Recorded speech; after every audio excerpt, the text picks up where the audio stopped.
अच्छा यार, let's start. हम लोगों ने लास्ट क्लास में जो है वो थोड़ा सा इंट्रोडक्शन देखा था। आज की क्लास में we are going to move forward with our first part.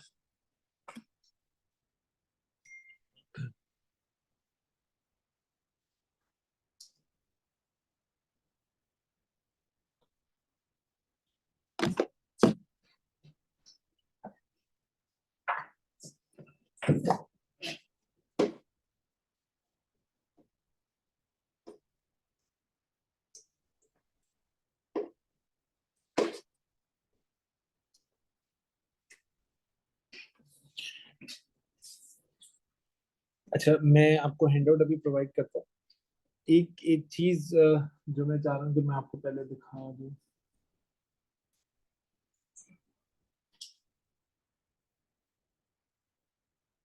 मुझे नजर नहीं आ रहा है, आपको भी नहीं आ रहा?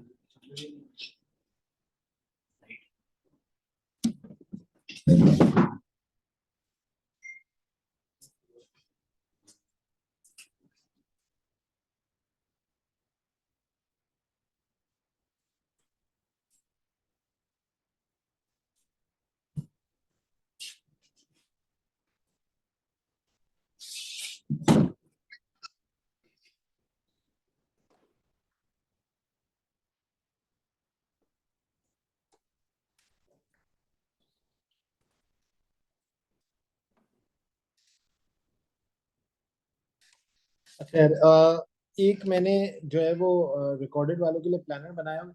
और खैर वो प्लानर आप लोगों को मैं दे दूंगा, लेकिन आप लोगों का प्लानर तो बेसिकली मैं हूँ, यानी आप मेरे अकॉर्डिंगली चल रहे होगे। तो आपकी सारी की सारी चीजें, सारी की सारी डिटेल जो है वो मेरे अंडर ही चल रही होगी। तो आपको प्लानर की एज सच जरूरत तो नहीं है, बट स्टिल मैं आपको एक रिकॉर्डेड का प्लानर दिखा देता हूँ। उसका रीजन ये है कि जो प्लानर होगा उससे अल्टीमेटली आपके पास जो है वो एक इंसाइट आ जाएगी कि हमारा जो टोटल एरिया है वो चलेगा कैसे। तो I just want to show this planner to you all.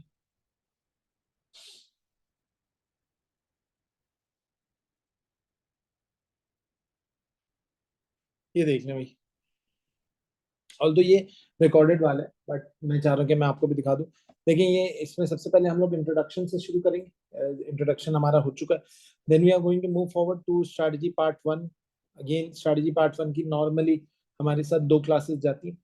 फिर हम एक पास पेपर करते हैं एनएमएस के नाम से।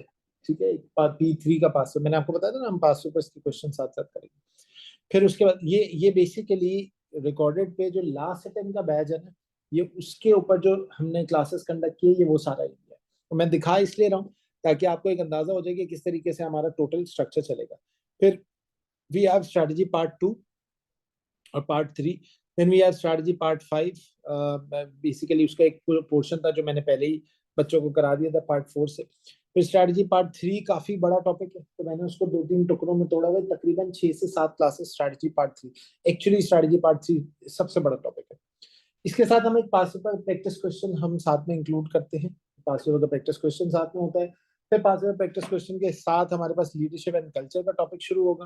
We are going to talk about leadership and culture, इसके भी कुछ एरियाज हैं। फिर we are going to talk about P3 question शोल पीएलसी। देखिए, मैंने आपको बताया था कि हर दफा हम एक पास पेपर का क्वेश्चन, जी जी, हम हर दफा एक पास पेपर का क्वेश्चन जो है वो साथ में ऐड कर लेते हैं। क्यों? ताकि P1 P3 के पास पेपर करने से हमें एक इंसाइट मिल जाती है कि टेक्निकल पार्ट जो है वो हमारे पास मौजूद हो।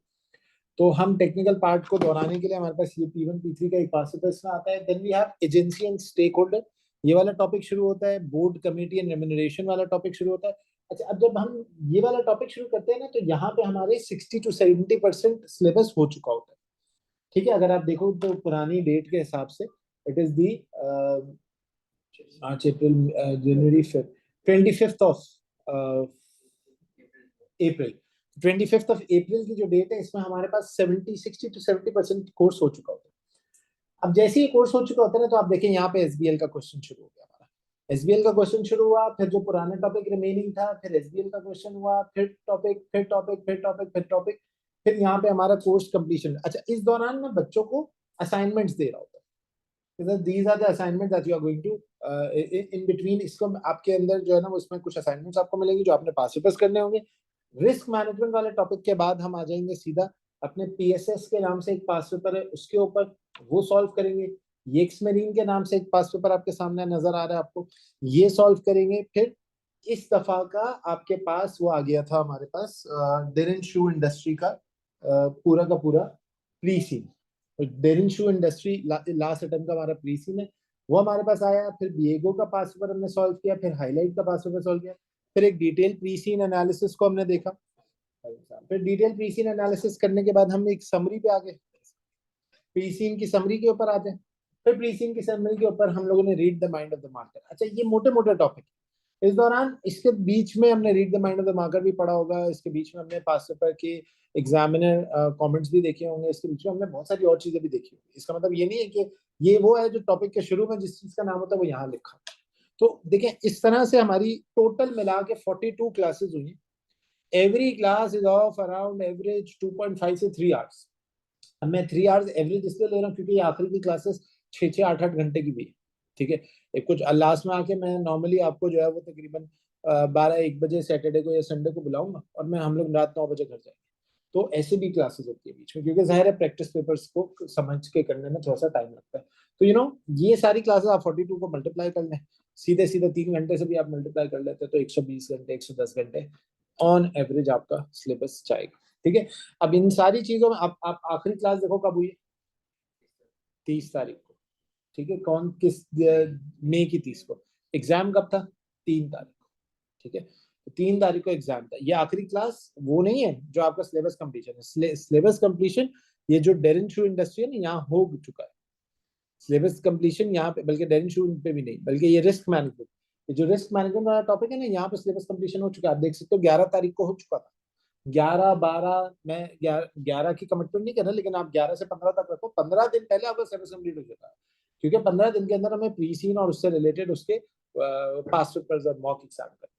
तो यार ये सारी चीजें ना आपको दिखाने का मकसद सिर्फ ये है कि आपको डे वन से अंदाजा हो कि मैंने जिस कश्ती में सवार होना है उस कश्ती के स्पेसिफिकेशंस क्या है, कैसे काम हम लेके चलेंगे।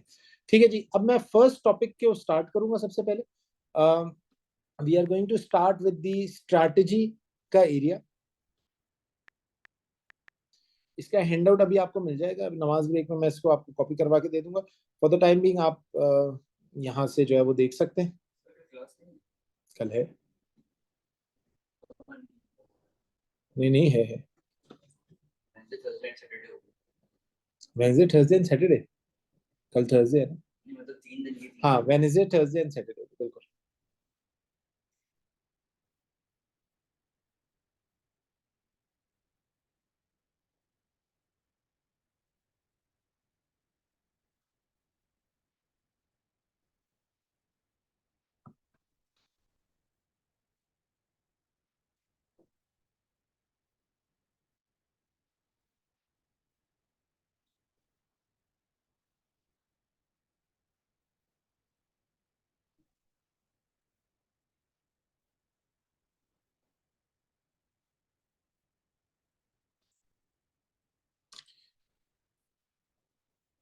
चलो जनाब।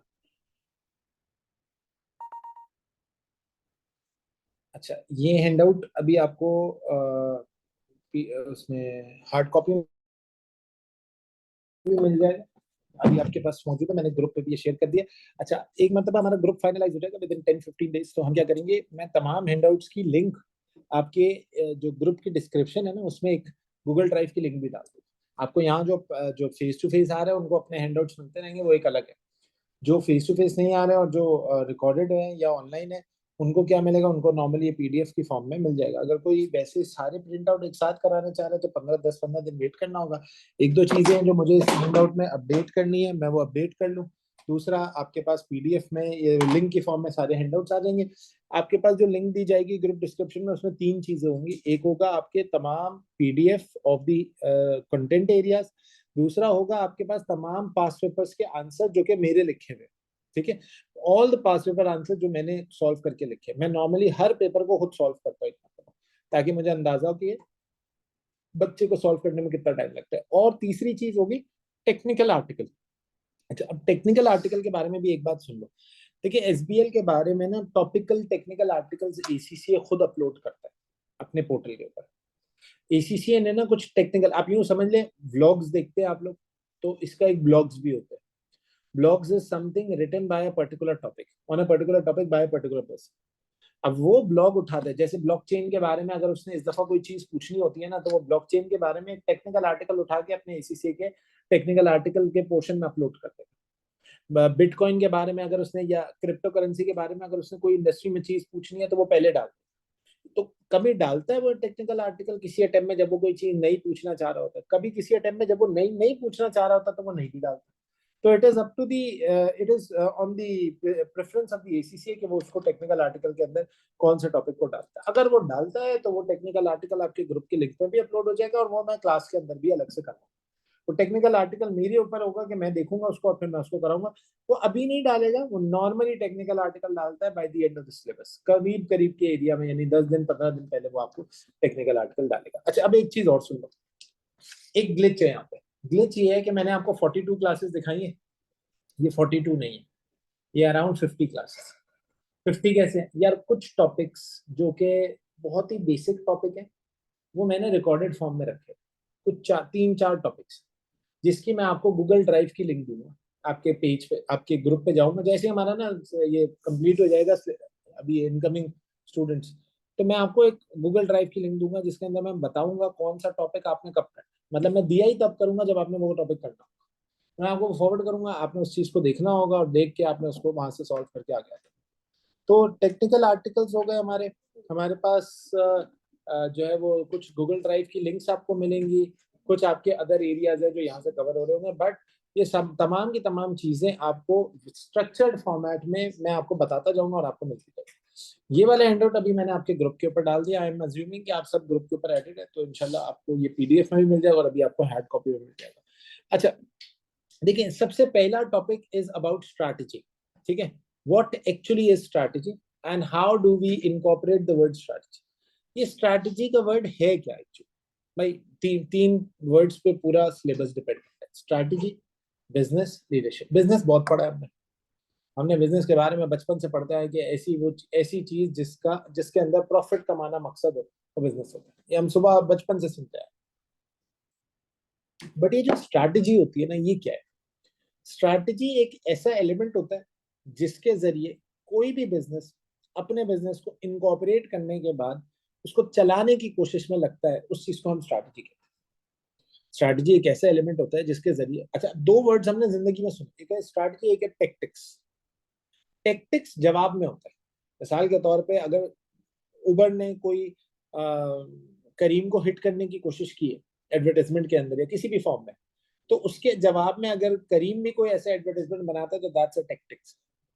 मैंने कोई डिस्काउंट ऑफर किया, उसके जवाब में मेरा कंपेटिटर भी कोई डिस्काउंट ऑफर करने लग जाए, उसको टेक्टिक्स कहते हैं, उसको स्ट्रैटेजी नहीं कहते। लेकिन जो मैंने पहले डिस्काउंट ऑफर किया ना, उसको strategy. Strategy is an element in which we try to increase the business footprints among the different areas of the society. So, कहते we should commence our learning by simply understanding the word strategy and what does it mean. The word comes from a Greek word strategos, which refers to someone who is in a leading position. Considering it from business point of view, the term is commonly used in company's decision-making process, as it suggests how an organization is being led and what is the plan of action of the strategic level staff. In summary, strategy is about how the organization changes over the long period of time. The change may be deliberate or planned or more incremental. देखिए, ये reality है कि आगे आने वाले 4 से 5 साल 10 सालों में हमारी एजुकेशन इंडस्ट्री कंप्लीटली रेवोल्यूशनाइज हो गई। मैं ऐसे एजुकेशनिस्ट को जानता हूँ जो कि पाकिस्तान में पहले पढ़ाते थे और Aahista Aahista they move towards UAE और ये मिडिल ईस्टर्न ममालिक में चले गए। और मिडिल ईस्टर्न ममालिक में जाने के फौरन बाद, अब अमेजिंग बात यह है, उन्होंने फ्रीलांस वीजा लिया, वो वहां से पढ़ा रहे हैं और वो वहां से अपने और बिजनेस को ऑपरेट करने या बिजनेस को स्टेपिंग स्टोन बना के वहां पे जाके काम करने की कोशिश करें। तो ये रियलिटी है कि आगे आने वाले कुछ अरसे के अंदर अंदर आपकी जो education industry, it is going to completely change. ये कंप्लीटली बॉट बेस्ड लर्निंग के ऊपर हो जाएगा। ये completely online learning, virtual learning, recorded batches के ऊपर कन्वर्जन इसकी होना शुरू हो जाएगी। सो कहते हैं in summary, strategies about the organization change over the long period of time. This change may be deliberate or planned, or may be more incremental. The longer term direction evolves business of shorter term directions decisions. Long term is usually taken to mean several years. अच्छा, देखिए, strategy is something जिसका result आपको फौरन नहीं मिलेगा. मैं अगर marketing strategy apply कर रहा हूँ तो उसका रिजल्ट मुझे फौरन थोड़ी मिलेगा. मैं अगर एडवर्टाइजमेंट स्ट्रैटेजी को अप्लाई कर रहा हूँ तो उसका रिजल्ट मुझे फौरन थोड़ी मिलेगा. मैं अगर प्रोडक्शन के ऊपर कोई कॉस्ट कटिंग स्ट्रैटेजी को अप्लाई करवा रहा हूँ तो उसका रिजल्ट मुझे फौरन नहीं मिलेगा. बहुत सारे लोग, क्योंकि मैं खुद भी एक कंपनी में काम करता हूँ, तो मेरे पास बहुत सारे लोग ना ये सवाल लेके आए, यार हमने ना इकोनॉमिक ऑर्डर क्वांटिटी भी लगा कर देख लिया, इकोनॉमिक बैच क्वांटिटी भी लगा के, ईबीक्यू भी लगा लिया, यार आप एक बात बताए, रिजल्ट तो आ नहीं रहा. भाई रिजल्ट का क्या मतलब है? रिजल्ट ऐसे थोड़ी आएगा. ईबीक्यू लगाने का मतलब ये थोड़ी है कि ये बस आखिरी रूल है और इसके बाद अब आपको फौरन जैसे ईबीक्यू लगेगा आपकी कॉस्ट सब्सटैंशियली गिर जाएगी. ऐसे थोड़ी होता है. ईबीक्यू का तो सिंपल सा मतलब ये है कि ईओक्यू का तो सिंपल सा मतलब ये है कि आप एक इकोनॉमिक क्वांटिटी में अगर अपनी प्रोडक्ट को मंगाएंगे तो आपकी कॉस्ट सबसे मिनिमल होने के चांसेस है, कीपिंग अदर फैक्टर्स कांस्टेंट. अचानक गोडाउन की कॉस्ट बढ़ जाए तो इसमें ईओक्यू का क्या नुकसान, क्या कसूर हुआ? अचानक आपकी जो है ना वो प्रोडक्शन कॉस्ट बढ़ जाए तो इसमें ईओक्यू का क्या कसूर हुआ? सर अगर ओवरऑल आपकी कॉस्ट इंक्रीज हो रही है मार्केट में तो what is the main issue with the EOQ? EOQ का नुकसान तो नहीं है, ईओक्यू का डिफरेंस तो नहीं है ना. तो याद रखिएगा, whatever model that we apply in a particular strategy, it is going to take several years to yield the fruit that you want. उसका उसका फ्रूट उसी वक्त आएगा जब आपने वो बीज बोना शुरू करेंगे ना. तो वो स्ट्रैटेजी को जैसे ही इनकॉर्पोरेट करेंगे तो स्ट्रैटेजी आहिस्ता आहिस्ता आहिस्ता आहिस्ता आहिस्ता आहिस्ता आगे जाके दुनिया में आपको रिजल्ट्स प्रोवाइड करना शुरू करेंगे. सो स्ट्रैटेजिक मैनेजमेंट क्या है, स्ट्रैटेजिक मैनेजमेंट कैसे इनकॉर्पोरेट होते हैं और किस तरह चलता है? कहता है आपसे, strategic management refers to any activity which is planned to achieve the overall long-term goals and objective of an organization. देखिए, स्ट्रैटेजिक मैनेजमेंट का मतलब है हर वो एक्टिविटी जो आपके लॉन्ग टर्म गोल्स और लॉन्ग टर्म ऑब्जेक्टिव्स को पूरा करे. 3 stages involved in strategic management. क्या होता है भाई 3 stages? Number 1, strategic position analysis. Strategic analysis considers the impact of an internal and external environment on a strategy of an organization, also known as strategic positioning. अच्छा, अब जरा मेरी बात सुनो. यहाँ पे आपसे कहता है कि there are 3 stages involved in strategic management. आपने जब भी कोई strategic management की strategies लगा रहे, strategic management का मतलब है that I am about to identify कि मैं किस strategy के जरिए अपने profit को increase कर सकता हूँ या मैं अपनी सेल इंक्रीज करने पे स्ट्रैटेजी सोच रहा हूँ. तो 3 स्टेप्स है. सबसे पहला स्टेप क्या है? तुम्हें अपनी स्ट्रैटेजिक एनालिसिस करते हुए करंट पोजीशन आइडेंटिफाई करना. तुम इस वक्त कहां पे स्टैंड करते हो?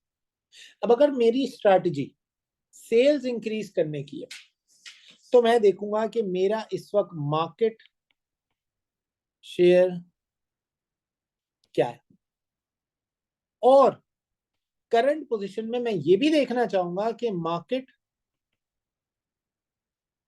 ग्रोथ कितनी नजर आ रही है, मेरा इस वक्त मार्केट शेयर क्या है और मार्केट ग्रोथ कितनी नजर आ रही है. सो कहता है आपसे, सबसे पहले आप देखोगे अपने आप को करंट पोजीशन के हवाले से एक्सटर्नल एनवायरनमेंट. एक्सटर्नल एनवायरनमेंट को इवैल्यूएट करने का एक तरीका है. देखिए, हम नॉर्मली ये अज्यूम करते हैं कि हमारे पास 2 ही किस्म की एनवायरनमेंट हो सकती है. मैं एक स्ट्रैटेजिक एनालिसिस करने जा रहा हूं. अब इस स्ट्रैटेजिक एनालिसिस में मैं सबसे पहले करंट पोजीशन आइडेंटिफाई करूंगा. अब जब करंट पोजीशन को मैं आइडेंटिफाई करूंगा ना तो मैं 2 एरियाज पे अपनी करंट पोजीशन को आइडेंटिफाई करने की कोशिश करूंगा. पहला एरिया होगा एक्सटर्नल फैक्टर,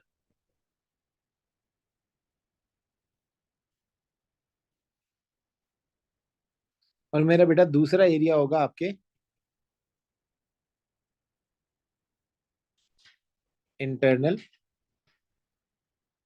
फैक्टर. याद रखना, हम पता क्या करने जा रहे हैं कि हम करंटली कहां पोजीशन है in terms of external factors and in terms of internal factors. यानी हमारी स्टैंडिंग कैसी है इस वक्त मार्केट, एक्सटर्नल फैक्टर्स के हवाले से भी और इंटरनल फैक्टर्स के हवाले से। अच्छा, जब हम अपनी करंट स्टैंडिंग को आइडेंटिफाई कर रहे होते हैं तो एक्सटर्नल फैक्टर को इवैल्यूएट करते हुए अगेन दो एरियाज के बारे में सोचो। Number one, external factors through the eye of macro economy। अच्छा, मैक्रो इकोनॉमी का क्या मतलब है? बड़े level, economy at a large. तो जब हम इकोनॉमी एट लार्ज को देखते हैं ना, तो हमारे पास एक मॉडल है अपने आप को पहचानने के लिए, अपने आप को पता करने के लिए कि मैं कहाँ स्टैंड करता हूँ। उस मॉडल को कहते हैं पेस्टल मॉडल। मैं अभी ना सिर्फ मैप बना रहा हूँ इस पूरे टॉपिक का। पेस्टल का मतलब है political, economical, social, technological, ecological और लीगल। अच्छा, पढ़ते पढ़ते मैं आपको थोड़ा थोड़ा ये भी बताता रहूंगा कि पेपर में अगर क्या आएगा तो क्या करेंगे। लेट सपोज एग्जाम में वो तुमसे एक्सटर्नल एनालिसिस करवाता है और तुम जब अपने एक्सटर्नल एनालिसिस को फोकस कर रहे होते हो और तुम पेस्टल मॉडल को लगाने जा रहे होते हो, तो याद रखना यहाँ पे एग्जाम में अगर तो तुम्हारा क्वेश्चन 20 मार्क्स से लेस का है या 20 मार्क्स के इक्वल टू 20 मार्क्स है या 20 मार्क्स से लेस का है, तो आपको एसीसीए की तरफ से गाइडलाइन है कि आप पेस्ट मॉडल लगाओगे, पेस्टल नहीं लगाओगे। और अगर मोर देन 20 मार्क्स है तो आपने पूरा का पूरा पेस्टल मॉडल लगाना है, सिर्फ पेस्ट मॉडल से काम नहीं चलेगा। मेरी बात आपको क्लियर हो रही होगी अब। सर मैंने आपसे क्या कहा, ऑनलाइन वाले हजरात को मैं नजर आ रहा हूँ ना बेटा? हाँ, अभी मैं हैंड आउट दे दूंगा तो फिर आप कर लेना, वरना ये मिल भी जाएगा। वैसे नोट कर लिया करो साथ साथ, कभी कभी ना ये मिक्स हो जाता है, मतलब फाइल फिर भूल जाता हूँ। एक तो है, आप नोट कर लो, ठीक है जी। सो पेस्टल मॉडल जिसमें हमारे पास अगर 20 मार्क्स से अबव होगा ना तो हम लोग जाएंगे अपने पेस्टल मॉडल के ऊपर, लेकिन अगर 20 से लेस होगा तो हम जाएंगे अपने पेस्ट मॉडल के ऊपर। अच्छा, मैक्रो इकोनॉमिक के बाद हमारे पास एक और एनवायरनमेंट होती है जो which is known as micro environment. Micro environment में भी हमारे पास कुछ मॉडल्स आते हैं, जैसे पॉटर 5 फोर्स और पॉटर वैल्यू चेन और पॉटर डायमंड मॉडल।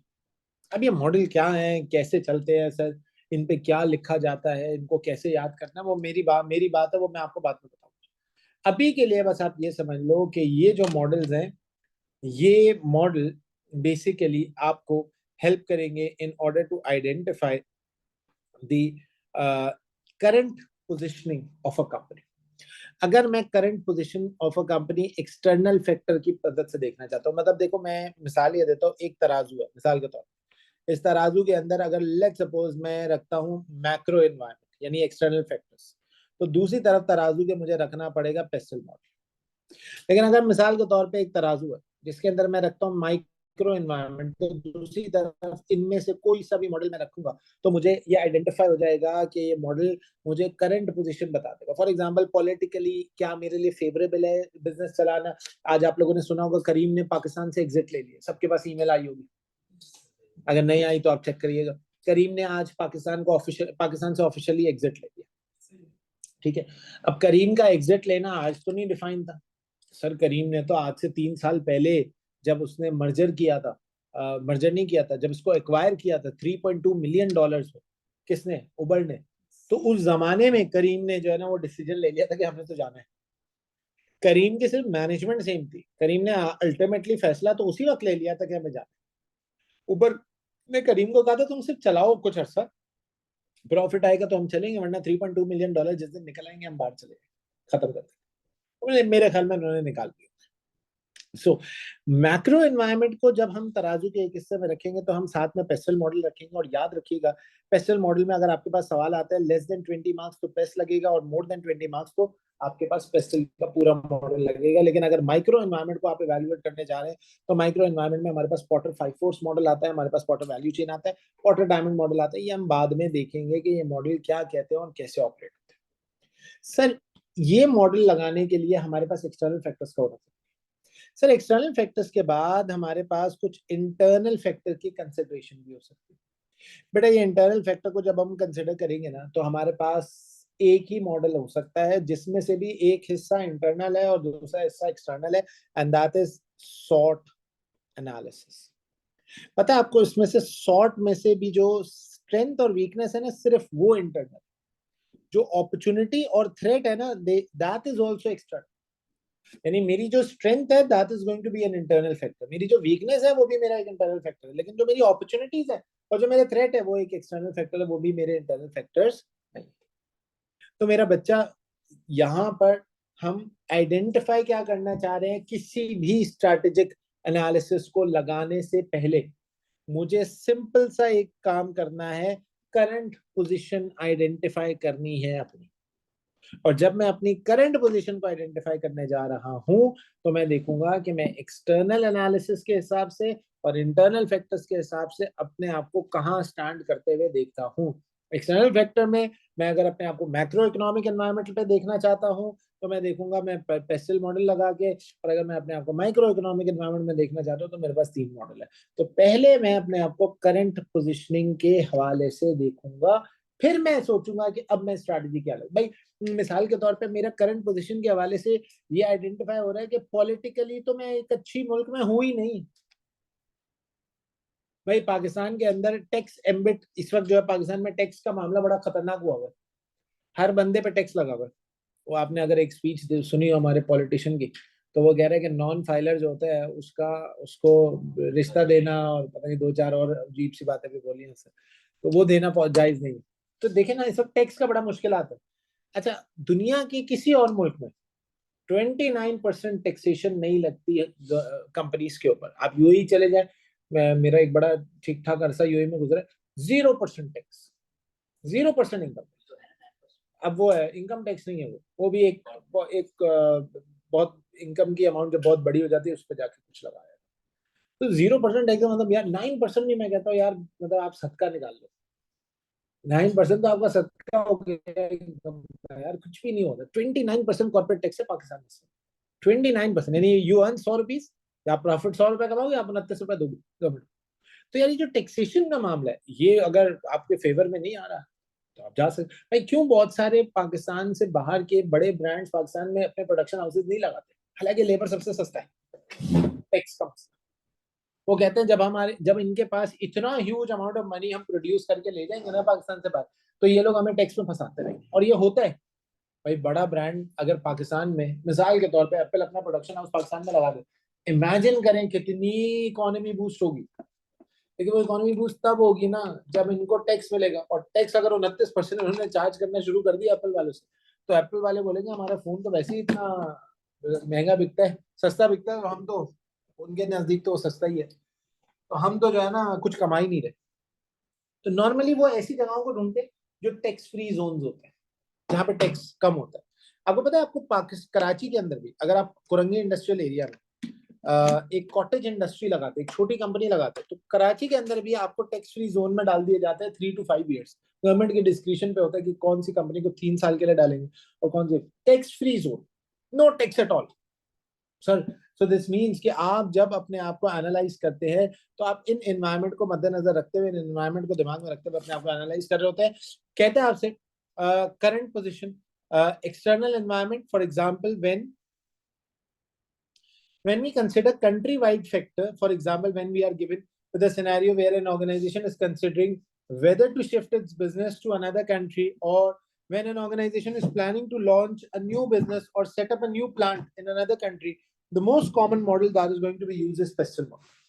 अच्छा, मैं अब आपको एक मजे की चीज बताता हूँ। आपके एग्जाम में ना मेजोरिटी इसमें से सवाल आएगा, वो पता क्या बोलेगा?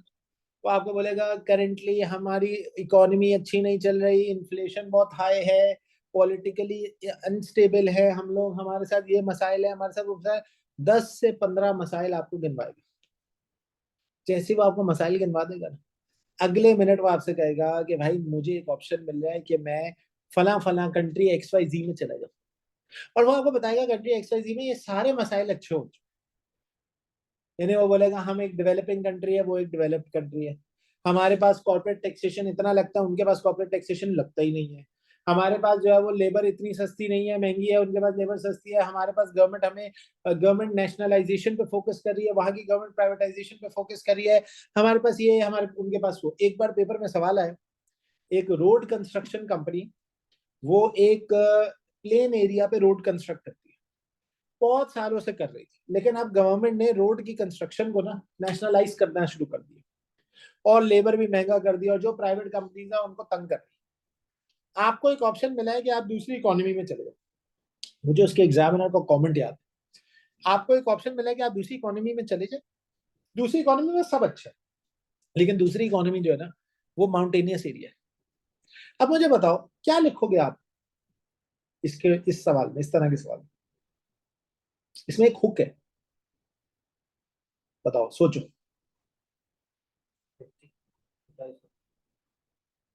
Least conservative country girl safety के बारे में प्लेन 3-4 दिन पहले ना मैं फैक्ट्री में जा रहा था अपनी, मतलब ऑफिस की, तो मुझे ना गार्ड रोकता है, बोलता है सर बिलाल हेलमेट पहन ले। बोला क्यों भाई, कभी नहीं रोका तूने, हेलमेट क्यों पहना? उसने बोला अंदर वो ना हेल्थ एंड सेफ्टी वाले आए हुए हैं, तो वो सबको चेक कर रहे हैं, तो आप भी पहन के जाइए। तो आप सोचे हमारे सेफ्टी का तो ये हाल है, ठीक है, तब पहनते हैं जब वो हेल्थ एंड सेफ्टी वाला आए चेक कर। सर सीधी बात है, उसने लिख, सारे बच्चे जब उस एग्जाम को करके आए ना, उनका सर इतना आसान सवाल आया था, उन्होंने एक इकोनॉमी दी जो बिल्कुल बर्बाद है, एक इकोनॉमी दी जो बहुत अच्छी है, हमने कहा फौरन ले जाओ पूरे प्लांट को दे। एग्जामिनर का कमेंट आया, पता है क्या लिखा था? एग्जामिनर ने लिखा despite the fact that everything seems to be fruitful in this economy and everything seems to be fine, however using the similar machinery in order to construct road in a plain area will not be used in a mountainous area. So there will be a huge capital investment to be done by the company. If the company finance is available, and if they are willing to foresee that this investment is cost justified, then and only then they should enter into that economy. सब बच्चे लिख के आए थे foreign चले जाओ, सबने वो माउंटेनियस एरिया वाली बात दिमाग में ही नहीं लेके आए, किसी इतना सा एक जगह लिखा था उसने कि वो ना माउंटेन एरिया है जहां पे आप जा रहे हो और बहुत अच्छाइयां अच्छाइयां अच्छाइयां अच्छाइयां अच्छा, और यहाँ हमारे यहाँ प्लेन एरिया है और बहुत बुराइयां बुराइयां बुराइयां।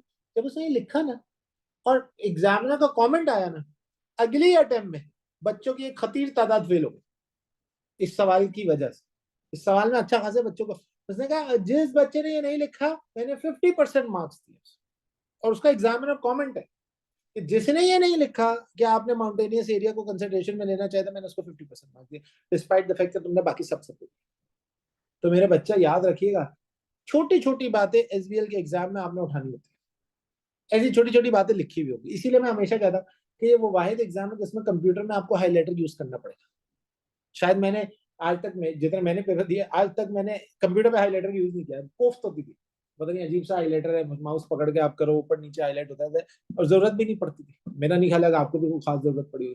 ये वो वाहिद एग्जाम है जिसमें करना पड़ेगा, स्ट्राइक आउट करना पड़ेगा, इन्फॉर्मेशन जो बेकार है नहीं चाहिए काटता जाऊंगा, काटते जाएंगे काटते जाएंगे, एक्सेसिव इन्फॉर्मेशन। सो सर ये सारी चीजें वहां पे मौजूद थी। सो कहता है आपसे when we consider the country-wide factor, for example, when we are given with a scenario when where an organization is considering whether to shift its business to another country, or when an organization is planning to launch a new business or set up a new plant in another country, the common model used is going to be pistol.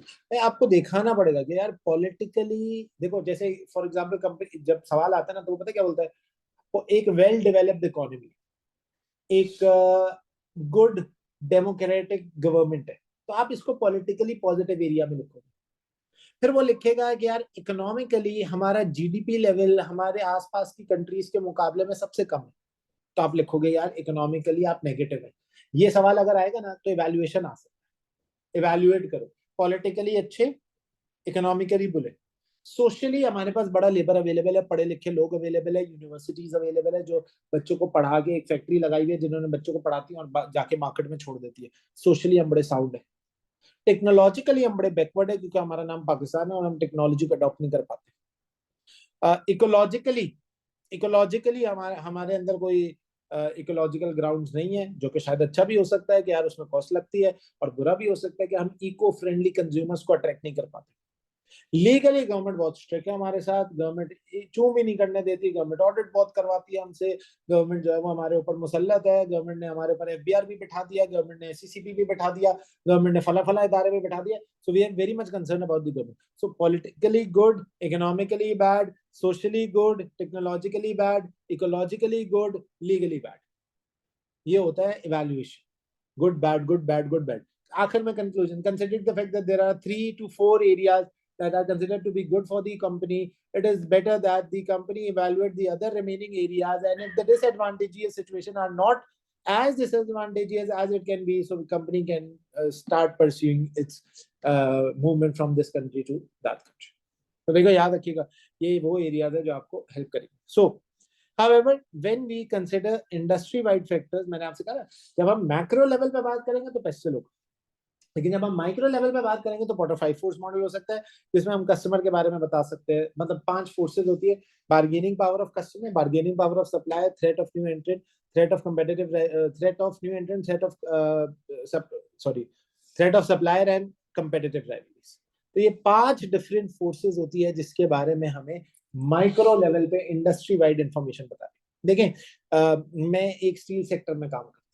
Steel sector की एक बाहर की भी दुनिया और एक अंदर की भी दुनिया, यानी एक इंडस्ट्री है। अब अगर हम स्टील सेक्टर की बात करते हैं तो स्टील सेक्टर के अपने भी कुछ नॉर्म्स हैं। वो अपने नॉर्म भी हमारे लिए अगर फेवरेबल होंगे तो हम अच्छा काम कर सकते हैं। फॉर एग्जाम्पल, हमारी एक कंसोशियम पॉलिसी है। कंसोशियम पॉलिसी पता क्या होती है? Cartel company. कार्टेल पता क्या होती है? बहुत सारे जिसम एक जान। मिसाल के तौर पे हम दिखाते हैं कि 5 कंपेटिटर आपस में कंपटीशन में, लेकिन ये पांचों कंपेटिटर जब मिल जाते हैं ना तो ये कुछ पॉलिसीज बना, जैसे 10% से ज्यादा डिस्काउंट पूरी इंडस्ट्री में कोई नहीं देगा, और अगर किसी ने दिया तो पीनलाइजेशन होगी। अब मुझे बताओ ये कंपेटिटर कैसे रहे? कंपेटिटर का तो काम है बार्गेनिंग पावर ऑफ कस्टमर को बढ़ाना। मैं अगर बोलता हूँ 50 रुपए तो ये बोलेगा 40, मैं बोलूंगा 30, ये बोलेगा 20। जितना नीचे आ सकता है उतना नीचे आएगा। बार्गेनिंग का मजा ही तब है, लेकिन मैंने बार्गेनिंग छीनी ना। मैं 50 से 55 से 45 से नीचे आऊंगा ना तुम 45 से नीचे आओ। 50 पे हम दोनों सेम डिस्काउंट देंगे। अब आगे तुम्हारी किस्मत और मेरी किस्मत, ठीक है? तो क्वार्टर 5 फोर्सेस आइडेंटिफाई करता है इंडस्ट्री के अंदर ऐसी क्या एरियाज है जो आपको हेल्प करेंगे in order to identify the current position of a company. So internal resources, environment for example. अच्छा, अब इंटरनल रिसोर्सेज क्या हो सकती है किसी भी कंपनी की? मिसाल के तौर पे हमारे पास ह्यूमन रिसोर्सेज है, जैसे आपके फेवरेट टीचर्स होते हैं, जैसे आपके बेस्ट टीचर्स होते हैं ना, ऐसे ही कंपनी के अंदर best CFO, best auditors, best finance individuals होते हैं।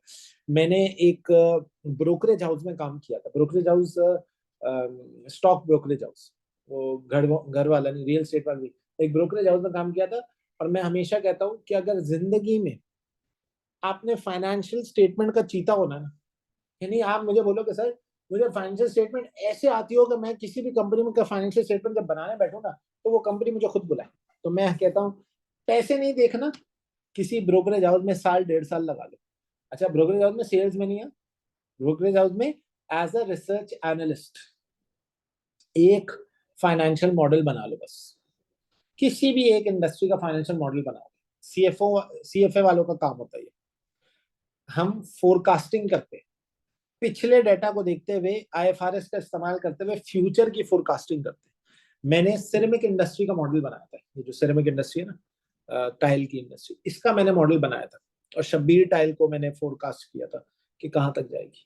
एक बार जिंदगी में अगर आपने एक मॉडल बना लिया, it is going to take 1 year to make a proper model. आप एक मॉडल बनाएंगे, अब यकीन माने फाइनेंशियल्स के चीते आपसे अच्छा फाइनेंशियल्स कोई नहीं जा सकता, आपसे अच्छा आईएफआरएस किसी को नहीं आ सकता, क्योंकि उसमें हर फिगर को ढूंढने के लिए आईएफआरएस ढूंढना है। यानी मैं अगर सेल को ढूंढूंगा तो रेवेन्यू का स्टैंडर्ड लगाऊंगा, मैं अगर कॉस्ट ऑफ गुड्स सोल्ड को ढूंढूंगा तो इन्वेंट्री का स्टैंडर्ड लगाऊंगा, मैं अगर ओवरहेड की कॉस्ट को देखता हूँ, मैं अगर वो अपने क्या नाम है ऑपरेटिंग एक्सपेंसेस को देखता हूँ तो डेप्रिसिएशन का स्टैंडर्ड ढूंढूंगा, मैं IFRS 16 ढूंढूंगा, मैं लीजिंग के इंटरेस्ट कॉस्ट देखता हूँ, मैं पता नहीं क्या क्या हर किस्म की कॉस्ट उसमें ढूंढनी पड़ती है। फिर उसके पुराने ट्रीटमेंट जो तुम्हारे हिस्ट्री चलती हुई नजर आ रही है और फ्यूचर की फोरकास्टिंग उस लिहाज से करनी। तो जब मैं as a individual as a brokerage house में मैंने एज अ रिसर्च एनालिस्ट काम किया ना, तो मुझे अंदाजा हुआ कि यार इनकी फील्ड के भी हीरोज होते हैं। जैसे आपके अच्छे टीचर्स होते हैं ना जिनको लोग अच्छा भी पे करने को तैयार जाते हैं, ऐसे इनकी फील्ड के भी हीरोज होते हैं। And I got to know that there is a hero of this field, एक रिसर्च एनालिस्ट है जिसकी रिपोर्ट इतनी एक्यूरेट होती है कि उसको जिस ब्रोकरेज हाउस ने रखा हुआ था उसकी उसको रखने की प्राइस 50 लाख रुपए पर मंथ थी। 50 लाख, कंसिडरिंग द फैक्ट मेरी 45,000 रुपए तनख्वाह थी उस टाइम पे, 50 लाख रुपए पर मंथ उसकी सैलरी थी। और उसका नाम था फवाद खान, फवाद खान ये वाला नहीं, एक्टर नहीं, the Fawad Khan of brokerage house. अब इमेजिन करें यार ये ह्यूमन रिसोर्स, एक ऐसा ह्यूमन रिसोर्स अगर आपको मिल जाए आपकी कंपनी में, हम इमेजिन करें कितना बड़ा इंपैक्ट आ सकता है, कितना स्ट्रॉन्ग इंपैक्ट आ सकता है कंपनी में। फिर कंपनी के पास फाइनेंशियल रिसोर्सेस, अगेन मैं ये बात कहता हूँ कि यार अगर TSA को अपना कंपटीशन भी एलिमिनेट करना है ना, तो TSA की फाइनेंशियल मसल्स माशाल्लाह से इतनी स्ट्रांग है कि वो पता है अगले 2 साल तक फ्री ऑफ कॉस्ट भी अनाउंस कर सकते हैं बैचेस, कंसिडरिंग कि वो टीचर्स को पे करता रहेगा। ठीक है, अगले 2 साल तक फ्री ऑफ कॉस्ट अनाउंस कर सकते हैं, तो सारा कंपटीशन एलिमिनेट हो जाएगा। क्यों? क्योंकि आप सोचें मतलब इस वक्त ACC की कॉस्ट बढ़ती जा रही है, और अगर हम आपके जख्म के ऊपर मरहम लगा दें तो उससे बड़ा क्या काम हो सकता है। तो आप इमेजिन करें कि सर कितनी फाइनेंशियल रिसोर्सेज, और इनके पास फाइनेंशियल मसल्स हैं भाई, ये कर सकते हैं। नहीं मतलब ये टैक्स देते हैं भाई। फिर IT resources, today's world is all about IT resources. Think consider the fact कि आपको, आप भी अगर कोई ऑनलाइन प्रोडक्ट परचेज करने जाते हैं और वो जो उनकी जो प्रीफेस होता है, जो उस ऑनलाइन प्रोडक्ट का जो वेबसाइट का प्रीफेस होता है, अगर वो यूजर फ्रेंडली नहीं होता, यकीन माने मुझे तो बहुत सी मरतबा इतनी कोफ्त होती है कि मैं वो वेबसाइट हटा देता हूँ, किसी और से खरीदूंगा, नहीं खरीदूंगा। तो उसका यूजर फ्रेंडली होना इतना जरूरी है। यानी आप सोचो जितने सेकंड में प्रोडक्ट को अपने कार्ट में डाल रहा हूँ मुझे उसके साथ हुक रहना है। और आप फूड पार्टनर की एप्लीकेशन देखो, वो अक्सर आपको जब तक आप अपना ऑर्डर प्लेस कर रहे होते हैं ना, वो आपको आपके ऑर्डर की पिक्चर दिखाते रहते हैं कि आपके अंदर से वो टेम्पटेशन मर ना जाए। अगर वो सफेद पेपर पे आपको ऑर्डर दिखाना शुरू कर दें शायद आप मना कर दें। तो आप इमेजिन करें कि इस वक्त IT रिसोर्सेज का स्ट्रांग होना कितना जरूरी है। भाई आपको पता है अभी इस वक्त मैं हमेशा ये कहता हूँ हमारी माशाल्लाह से एक पैसिव इनकम है इस वक्त रिकॉर्डेड, और ये कोविड के बाद से ना हमारी एक पैसिव इनकम है। हम लोग इस वक्त पढ़ रहे हैं, कितने ऐसे बच्चे हैं जो हमारे एक रिकॉर्डेड बैच पे बैठे, तकरीबन 50-60 के करीब वो बच्चे बैठे हैं, 50-60 के करीब वो बच्चे बैठे जो हो सकता है इसी वक्त क्लास ले रहे। और मैं एक ही शख्स 2 जगह नजर आ रहा है, एक आपके सामने एक उनके सामने आ रहा हूँ। अच्छा ये वाला बैच नहीं है, वो अलग बैच है, वो लास्ट बैच की रिकॉर्डिंग वो वहां से देख रहे हैं।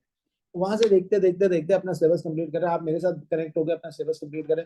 इमेजिन करें कि isn't this double the income in the same amount of time, double the impact in the same amount of time. So there are IT resources, there are financial resources, and brand and corporate image. आपके brand का क्या image है, आपके corporate के क्या image है। मिसाल के तौर पे पाकिस्तान के अंदर ये जितने भी बड़े बड़े ब्रांड्स हैं उनके कुछ कॉर्पोरेट इमेजेस है। जैसे मैं अगर आपसे बोलता हूँ would you want to work for exact company, would you want to work for Bol channel, क्यों? इनके कॉर्पोरेट इमेज अजीब से बन रहा है। But what if I say that do you want to work for Unilever.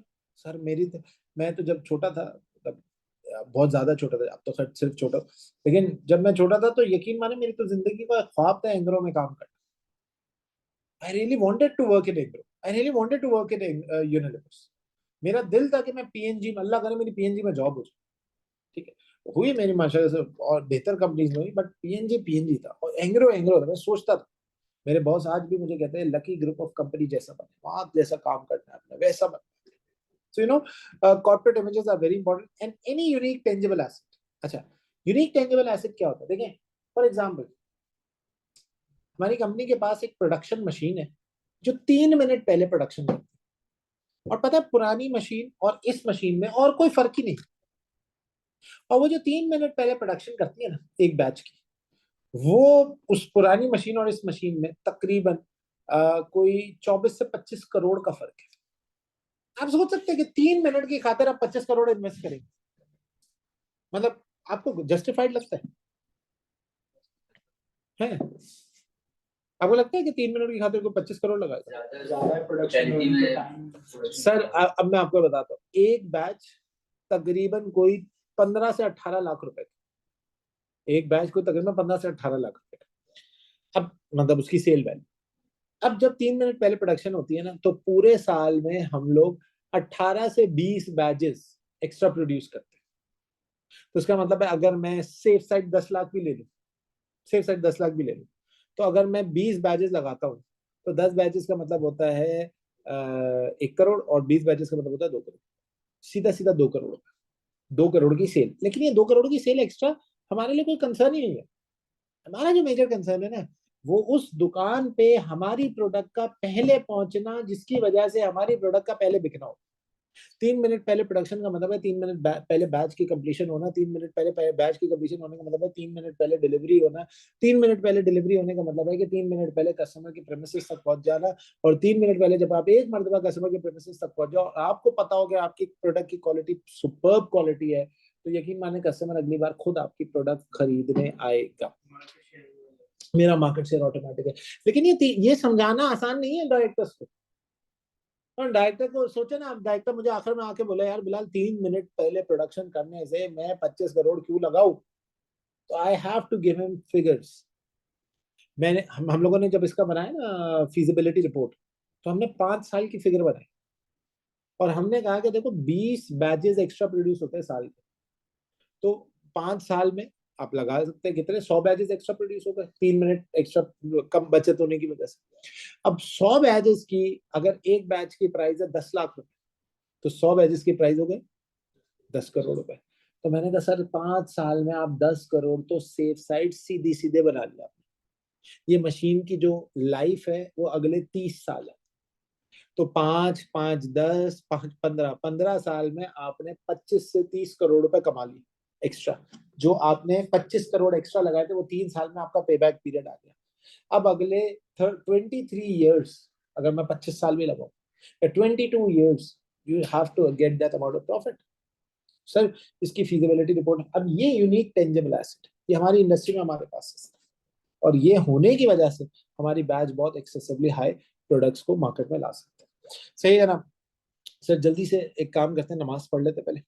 Let's have a 10 minutes नमाज break.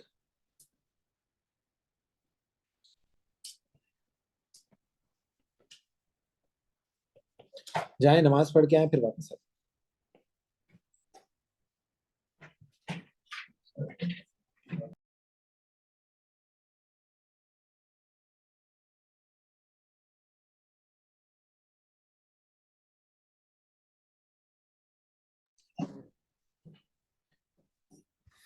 जी अच्छा, अब सवाल आता है, देखें, जब मैं अपना करंट पोजीशन एनालिसिस करना शुरू कर रहा हूँ, तो मैंने सबसे पहले आइडेंटिफाई किया कि मैं करंटली कहाँ पे हूँ, और मैं करंटली टेक्सटाइल के हिसाब से या पोर्टर 5 फोर्सेस के हिसाब से अपने आप को कहाँ देखता हूँ। जब मैं अपने आप को करंट पोजीशन एनालिसिस कर लेता हूँ ना, तो मैं फिर अपना मिशन आइडेंटिफाई करता हूँ। देखिए मुझे ये पता चल गया है कि मैं मार्केट शेयर के हिसाब से या मार्केट डायनामिक्स के हिसाब से इस वक्त कहाँ स्टैंड करता हूँ। When I'm able to identify that where am I standing right now in terms of market share, तो फिर मैं क्या करता हूँ, मुझे एक मिशन स्टेटमेंट की क्लैरिटी चाहिए। ना मिशन स्टेटमेंट की क्लैरिटी क्यों चाहिए? ताकि मुझे आइडेंटिफाई हो सके कि अब जो मैं नेक्स्ट स्टेप स्ट्रैटेजी के हवाले से करने जा रहा हूँ ना, वो नेक्स्ट स्टेप मेरा कैसा होगा। मतलब अब the next step that I am going to take in regard with the strategy, अब उस नेक्स्ट स्टेप पे हम किस तरीके से ये नोटिफाई कर सकते हैं, उस नेक्स्ट स्टेप पे किस तरीके से आइडेंटिफाई कर सकते हैं कि क्या वो चीजें मेरे मिशन से अलाइन हो रही हैं। फॉर एग्जाम्पल, अगर मुझे नजर आ रहा है कि मार्केट के अंदर लेट्स सपोज रेस्टोरेंट इंडस्ट्री के अंदर मेरा एक अच्छा नाम है, लेट्स सपोज मेरा एक रेस्टोरेंट इंडस्ट्री के अंदर अच्छा नाम है, मुझे नजर आ रहा है कि यार मेरा मार्केट में रेस्टोरेंट इंडस्ट्री में अच्छा नाम है, और politically, economically, social, technologically, ecologically मुझे इस पे फायदा भी नजर आ रहा है। मैं सोच रहा हूँ यार मुझे नेक्स्ट इंडस्ट्री कम्यूट इंडस्ट्री नजर आ रही है जो बहुत स्ट्रांग है, और उसमें फायदा रेस्टोरेंट से भी ज्यादा है। तो इट डज नॉट मीन कि मेरे मिशन स्टेटमेंट में वो कम्यूट इंडस्ट्री अगर नहीं डाला हुआ तो मैं कम्युनिटी इन्वेस्टिंग में एंटर हो जाऊँ। मुझे मेरा डोमेन आइडेंटिफाई करना है और फिर स्ट्रैटेजी भी उसी लिहाज से बना।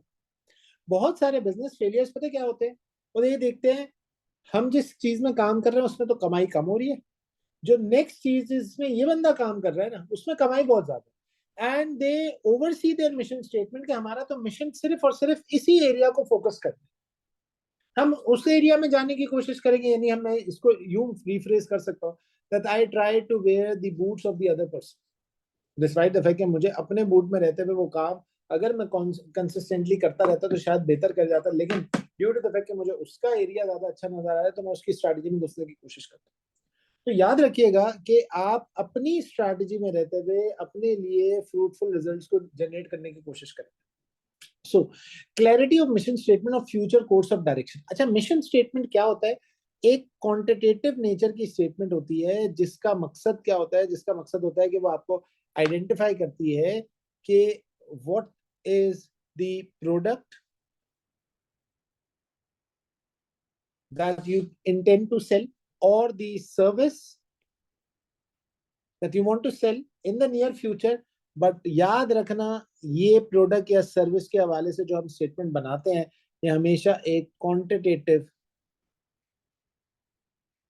नेचर की स्टेटमेंट होती है। It is not a qualitative nature statement, it is always going to be a quantitative nature statement. यानी मिसाल के तौर पे हमारा मिशन है कि हम आज 10 प्रोडक्ट बेच रहे हैं, आगे आने वाले 5 सालों में हम 5 नई प्रोडक्ट लॉन्च करें। हमारा मिशन है कि आज हमारा रेवेन्यू 20 करोड़ है, आगे आने वाले 5 सालों में हमारा revenue should increase to 25 CR।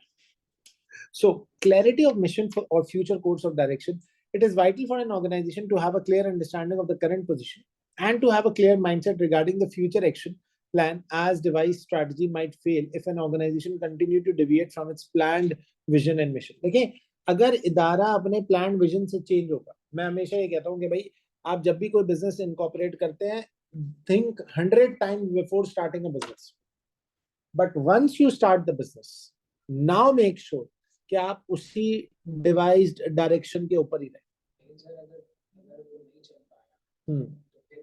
देखें, अगर नहीं चल पा रहा तो इसका मतलब ये नहीं है कि जो दूसरा बिजनेस जिसमें आप जा रहे हो चल ही चल रहे, फिर उसके लिए नया प्लान बनाए, फिर उसके लिए नया बिजनेस एग्जीक्यूशन प्लान बनाए, उसकी नई फीजिबिलिटी रिपोर्ट बनाए। ऐसा ना हो कि यार मुझे, देखिए मिसाल के तौर पे आप अच्छा बिजनेस कर रहे हैं, आप कर रहे हो रेस्टोरेंट में, मैं कर रहा हूँ कार मैन्युफैक्चरिंग में, मेरे कार मैन्युफैक्चरिंग नहीं चल रहा, मैंने कहा रेस्टोरेंट तो अच्छा चल रहा है ना, एक काम करता हूँ मैं भी इसमें आ जाता हूँ without any research, without any strategy. हम इसको रिसर्च को अब स्ट्रैटेजी का नाम देना शुरू करेंगे। जाहिर है जब आप स्ट्रैटेजी नहीं बनाएंगे, जब आप अच्छी स्ट्रैटेजी नहीं इनकॉर्पोरेट करेंगे तो आपके लिए फेलियर हो जाएगा।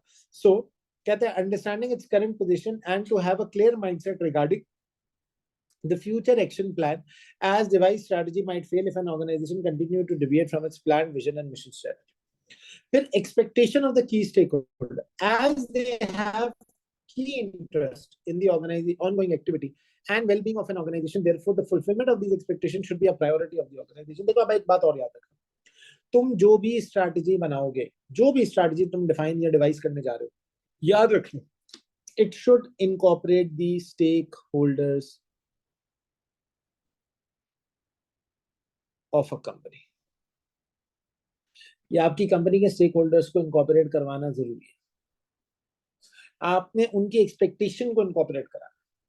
भाई मैं हमेशा ही कहता हूँ, जैसे आप किसी कंपनी के शेयर्स परचेज करते हैं ना, तो शेयर परचेज करते हैं तो हमारी तो एक्सपेक्टेशन पता क्या होती है, डिविडेंड आ जाए, शेयर प्राइस बढ़ जाए, ऐसा ही है ना। जो इंस्टीट्यूशनल शेयर होल्डर होता है वो पता है कौन होता है? Mutual fund. वो क्या करते हैं, मिसाल के तौर पर मैं तुम, ये बंदा शेयर लेने जा रहा है तो इसको पता है यार 8 से 10% का रिटर्न आ जाएगा, ये बंदा जा रहा है इसको भी पता है 8 से 10 का आ जाएगा, ये बंदा जा रहा है इसको भी पता है 8 से 10 का आ जाएगा, ये जा रहा है इसको भी पता है 8 से 10 का आ जाएगा। मैं एक म्यूचुअल फंड एडवाइजर हूँ, मैं तुम सबके पास आया और मैंने बोला यार तुम अपना पैसा मुझे दे दो, मैं 12 से 15% का रिटर्न गारंटी दूंगा। अच्छा, जो 8 से 10% का रिटर्न इसको पता है, इसको पता है, इसको पता है, इसको पता है, वो एक एक्सपेक्टेड रिटर्न, 100% तो नहीं है ना वो भी। मैं आपको कह रहा हूँ मैं 100%। अब म्यूचुअल फंड वाले क्या करते हैं, आपसे पैसा पकड़ा और कंपनी को बोला कि मेरे पास ह्यूज अमाउंट ऑफ इन्वेस्टमेंट है, लेकिन मुझे शोर शॉट 18% का रिटर्न दो, 15 मैं अपने कस्टमर को दूंगा, 3 मैं अपने पास रखूंगा। अगर तुम शॉर्ट 18% का रिटर्न देने को तैयार हो तो मैं तुम में इन्वेस्ट करने को तैयार। अब ऐसी सिचुएशन में जब इतना ह्यूज फंड आता है ना, तो शेयर जो कंपनी है वो भी इसकी एक्सपेक्टेशन को सुनती है यार। जाहिर है, एक बंदा जो 10 रुपए दे रहा है और एक बंदा जो करोड़ रुपए दे रहा है, उसमें जमीन आसमान का फर्क होगा। तो कंपनी भी कहती है कि यार हाँ ठीक है, हम आपसे 18% का रिटर्न की कमिटमेंट करते हैं। यार देखो, रिटर्न तो उनके पास वैसे भी आ ही रहा होता है ना, मतलब 25-26 हजार, एक बिजनेसमैन बैठा है तो उसने कुछ ना कुछ तो पापड़ बेले हुए ही होता है। सिर्फ मसला ये होता है कि अब जो जैसे वो पहले रिस्कियर प्रोजेक्ट्स में भी पैसे लगा देता था ये सोच के कि अगर कमाया तो कमाया, नहीं कमाया तो नहीं कमाया। म्यूचुअल फंड या आपके जो इन्वेस्टमेंट जो क्यूमुलेटिव इन्वेस्टमेंट एडवाइजर्स है ना, वो आपको रिस्क एपेटाइट डिक्टेट कराते थे। मतलब अब जो भी प्रोजेक्ट होगा, पहले होता था सीईओ साहब कहते थे यार लगा दो, कभी डूब जाता था, कभी छक्का लग जाता था, करोड़ों कमा जाता था। अब क्या होगा भाई, म्यूचुअल फंड एडवाइजर कहेगा जो भी प्रोजेक्ट में पैसा लगाओगे पहले मुझसे इजाजत होगी, उसका रिस्क 10% से ज्यादा नहीं होना चाहिए। अब जिसका रिस्क 10% से ज्यादा होगा वो सारी अपॉर्चुनिटीज तो तुम अवेल ही नहीं कर सकते। अच्छा, जिसका रिस्क 10% से कम होगा, जाहिर है उसका रिस्क 10% से कम है तो जाहिर है अर्निंग तो होगी उसमें भी। तो अब वहां पे ना कुछ कोशिशों के जरिए रिस्क को हेज किया जाता है, लेकिन अपॉर्चुनिटीज भी खत्म हो जाती है। तो expectation of the key stakeholders भी हमें मद्देनजर रखनी है जब हम कोई भी स्ट्रैटेजी को इनकॉर्पोरेट करने जा रहे हैं, as they have an interest in the ongoing activity. Now अब ये तो सारी चीजों को एनालाइज करने के लिए मैं करंट पोजीशन को इस वक्त देखना चाह रहा हूँ। मैंने आपको ये बात ऑलरेडी बता चुका हूँ कि हमारे पास कुछ मॉडल आते हैं, जैसे पॉटर 5 फोर्स मॉडल आते हैं, पेस्टल एनालिसिस आता है, सॉर्ट मॉडल आता है, पॉटर वैल्यू चेन आता है और स्टेक होल्डर मैपिंग मॉडल। अब ये मॉडल क्या है, कैसे आएंगे, इंशाल्लाह हम थोड़ी देर में आगे जाके बात करते हैं। फिर जब तुम सबसे पहला काम मैंने क्या किया, मैंने अपनी स्ट्रैटेजिक पोजीशन एनालाइज की। अपनी स्ट्रैटेजिक पोजीशन को दो एरियाज में एनालाइज किया, macro economic environment and micro economic environment. Macro economic environment में पेस्टल के जरिए एनालाइज किया, माइक्रो इकोनॉमिक एनवायरनमेंट में हमने अपने आप को जो है वो value chain analysis, Potter 5 forces और पॉटर डायमंड मॉडल और कोई और मॉडल जो अगर हमें नजर आएगा तो उससे एनालाइज करेंगे। इंटरनल एनालिसिस करने गए तो हम सॉर्ट पे गए, सॉर्ट में भी स्ट्रेंथ एंड वीकनेस पे।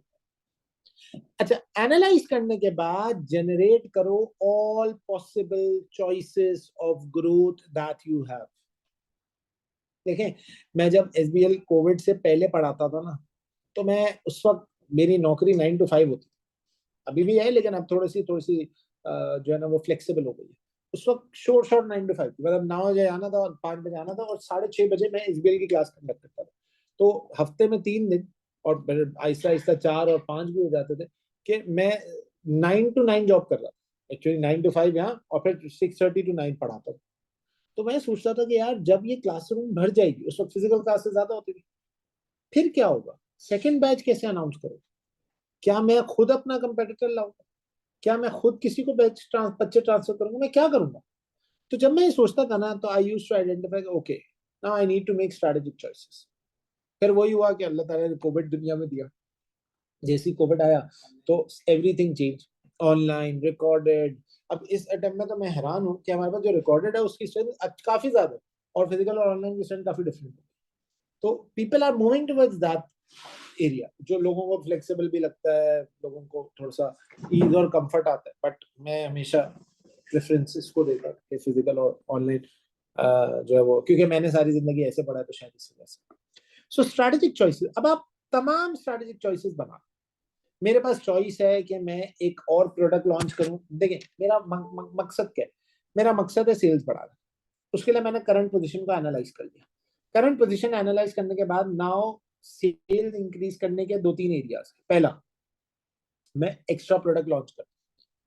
दूसरा एरिया, मैं किसी नई मार्केट को टैप इन करूं। तीसरा एरिया, मैं किसी कंपनी के साथ मर्जर या एक्विजिशन पे चलूं। अब ये तमाम स्ट्रैटेजिक चॉइसेस आप अपने पास आ और फिर इसको इवेल्युएट करें। कहते हैं strategic choices involve identifying the best strategy for an organization when devising a plan on a strategic activity to be implemented. The following three key elements can be considered. Number one, तमाम possible choices को generate करें ताकि आप अपने mission तक पहुंच सकें। तमाम पॉसिबल चॉइसेस। फॉर एग्जांपल, मेरे पास एक चॉइस है कि मैं प्रोडक्ट बी को लॉन्च कर दूं, प्रोडक्ट सी को लॉन्च करूं या प्रोडक्ट डी को लॉन्च करूं। मेरा फाइनेंस लिमिटेड है, मेरा लेबर लिमिटेड है, मेरी रिसोर्सेज लिमिटेड है, तो मैं या तो इसको कर सकता हूँ या इसको कर सकता हूँ या इसको कर सकता हूँ, जिसको अकाउंटिंग की जबान में कहते हैं कि तमाम जो प्रोजेक्ट्स है ये म्यूचुअली एक्सक्लूसिव, यानी I can go for either B C और डी। तो इसका मतलब है कि तमाम चॉइसेस जनरेट करें और उन तमाम चॉइसेस में आप एनपीवी निकाल लें, उनके प्रॉफिटेबिलिटीज निकाल लें, उनके फ्यूचर फोरकास्टिंग निकाल लें, उनके क्यूमुलेटिव पेबैक्स निकाल लें, उनके आईआरआर्स निकाल लें, उनके एआरआर्स निकाल लें, उनके रेशियोज निकाल लें, एक्सटर्नल फैक्टर्स को कंसिडर कर लें, इंटरनल फैक्टर्स को, एक रिपोर्ट बना लें कि क्या प्रोजेक्ट में क्या मामलात हो सकते हैं। डन। ये करने के बाद आप सेकंड काम करें, तमाम ऑप्शन के प्रोज एंड कॉन्स निकाले, प्रो कॉन, तमाम ऑप्शन के प्रोज एंड कॉन। यानी मैं ये कहूंगा, ये काम आपसे एसीसी वाला करवाता है, एसबीएल वाला करवाता है, कि वो आपको चॉइस देता है, स्ट्रैटेजिक चॉइस देता है, बोलता है तुम प्रोजेक्ट ए में जाने जा रहे हो, बताओ प्रोजेक्ट ए में इवैल्यूएट करो कि तुम्हें जाना भी चाहिए या नहीं। तमाम एरियाज के तुम, तमाम प्रोजेक्ट के तुम प्रोज एंड कॉन निकालो। प्रोज एंड कॉन निकालने के बाद तुम सेलेक्ट कर दो strategy that best suits you. शुरू कहां से होते, हम कहां स्टार्ट करते, फिर हमारा मकसद क्या है, मकसद आइडेंटिफाई करने के बाद हमारा अगला एरिया जो था वो था कि इस मकसद के ऊपर हमारे पास स्ट्रैटेजिक चॉइसेस क्या जनरेट होती हैं और ये जो स्ट्रैटेजिक चॉइसेस है ये कैसे आती हैं। एक सेकंड।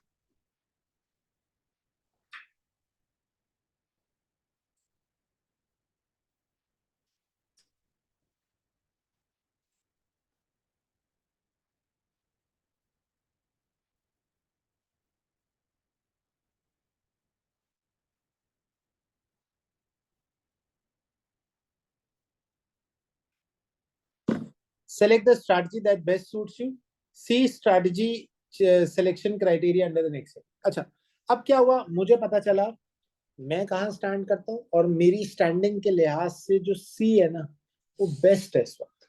मेरी स्टैंडिंग के लिहाज से जो सी है ना वो बेस्ट है। इसका मैंने प्रोज और कॉन दोनों आइडेंटिफाई किया और प्रोज और कॉन दोनों आइडेंटिफाई करके I feel that going for C option is the best option. Okay, फिर मैं क्या करूंगा, स्ट्रैटेजी इनटू एक्शन लेके आया। देखिए मैंने क्या किया, एनालाइज किया, स्ट्रैटेजिक चॉइसेस ढूंढे, उस पर प्रोज एंड कॉन्स लगाए। एनालाइज कैसे किया, मॉडल लगा के। स्ट्रैटेजिक चॉइसेस कैसे ढूंढे, जो मेरे पास अवेलेबल ऑप्शंस हैं, और फिर strategy into action. Now the following three elements should be considered when plan strategies are being implemented. क्या, इंप्लीमेंट द सेलेक्टेड स्ट्रैटेजी। अब जो स्ट्रैटेजी तुमने सेलेक्ट की है ना उसको इंप्लीमेंट कर, क्योंकि तुमने वो 1000 टाइम थिंकिंग वाली बात कर ली, 1000 मर्तबा पहले सोचने वाली बात जो हमने कहा था कि पहले सोचो फिर करो, सोच लिया, करने का टाइम। फिर monitor the result. Now you need to monitor the result. Okay, this is the result that I am getting. If the result is desired in accordance with the documentation that you have prepared, भाई मुझे लग रहा था इससे 8% sales बढ़ गई, बढ़ रही है, नहीं बढ़ रही। मैं आपको आज एक छोटी सी मिसाल देता हूँ। अभी हम लोगों ने ना मार्केटिंग डिपार्टमेंट को ऑडिट किया, रिसेंटली बात है। तो मार्केटिंग डिपार्टमेंट का जब ऑडिट किया ना तो मार्केटिंग डिपार्टमेंट वाले ने बोला कि यार हम मार्केटिंग बढ़ाना चाह रहे हैं। मैंने कहा कि आप मुझे ना हर rupee of marketing to sales ratio निकाल के दो। मैंने अपने अकाउंटेंट को कहा, तो मेरे अकाउंटेंट ने निकाल के दिया। अच्छा, 3 एरिया थे, मिसाल के तौर पे एरिया ए, एरिया बी और एरिया सी। तो हर 1 रुपए की मार्केटिंग कॉस्ट पे ना एरिया ए में आ रही थी 5 रुपए की सेल, रीजनेबल है, जस्टिफाइबल।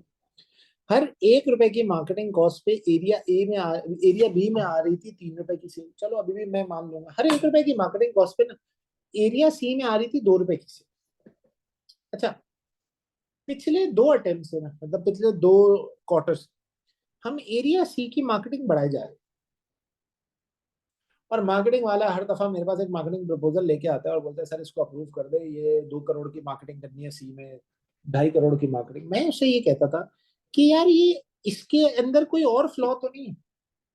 वो कहता था नहीं सर यहाँ पे कंपटीशन बहुत ज्यादा है। अरे मैं कहता था यार देखो जो प्रोडक्ट हम बेचते हैं उसमें कंपटीशन ज्यादा हो या ना हो, बी ए में भी तो तुम मार्केटिंग कर रहे हो, बी में भी तो तुम मार्केटिंग कर रहे हो, और ए बी और सी ऐसा नहीं है कि सिंध पंजाब और बलूचिस्तान, कराची हैदराबाद और लाहौर, कराची हैदराबाद और सक्कर, अब यार सिंध के अंदर ही अगर हमें 3 एरिया में ये डिफरेंट रिजल्ट आ रहा है तो कुछ और मसला हो सकता है।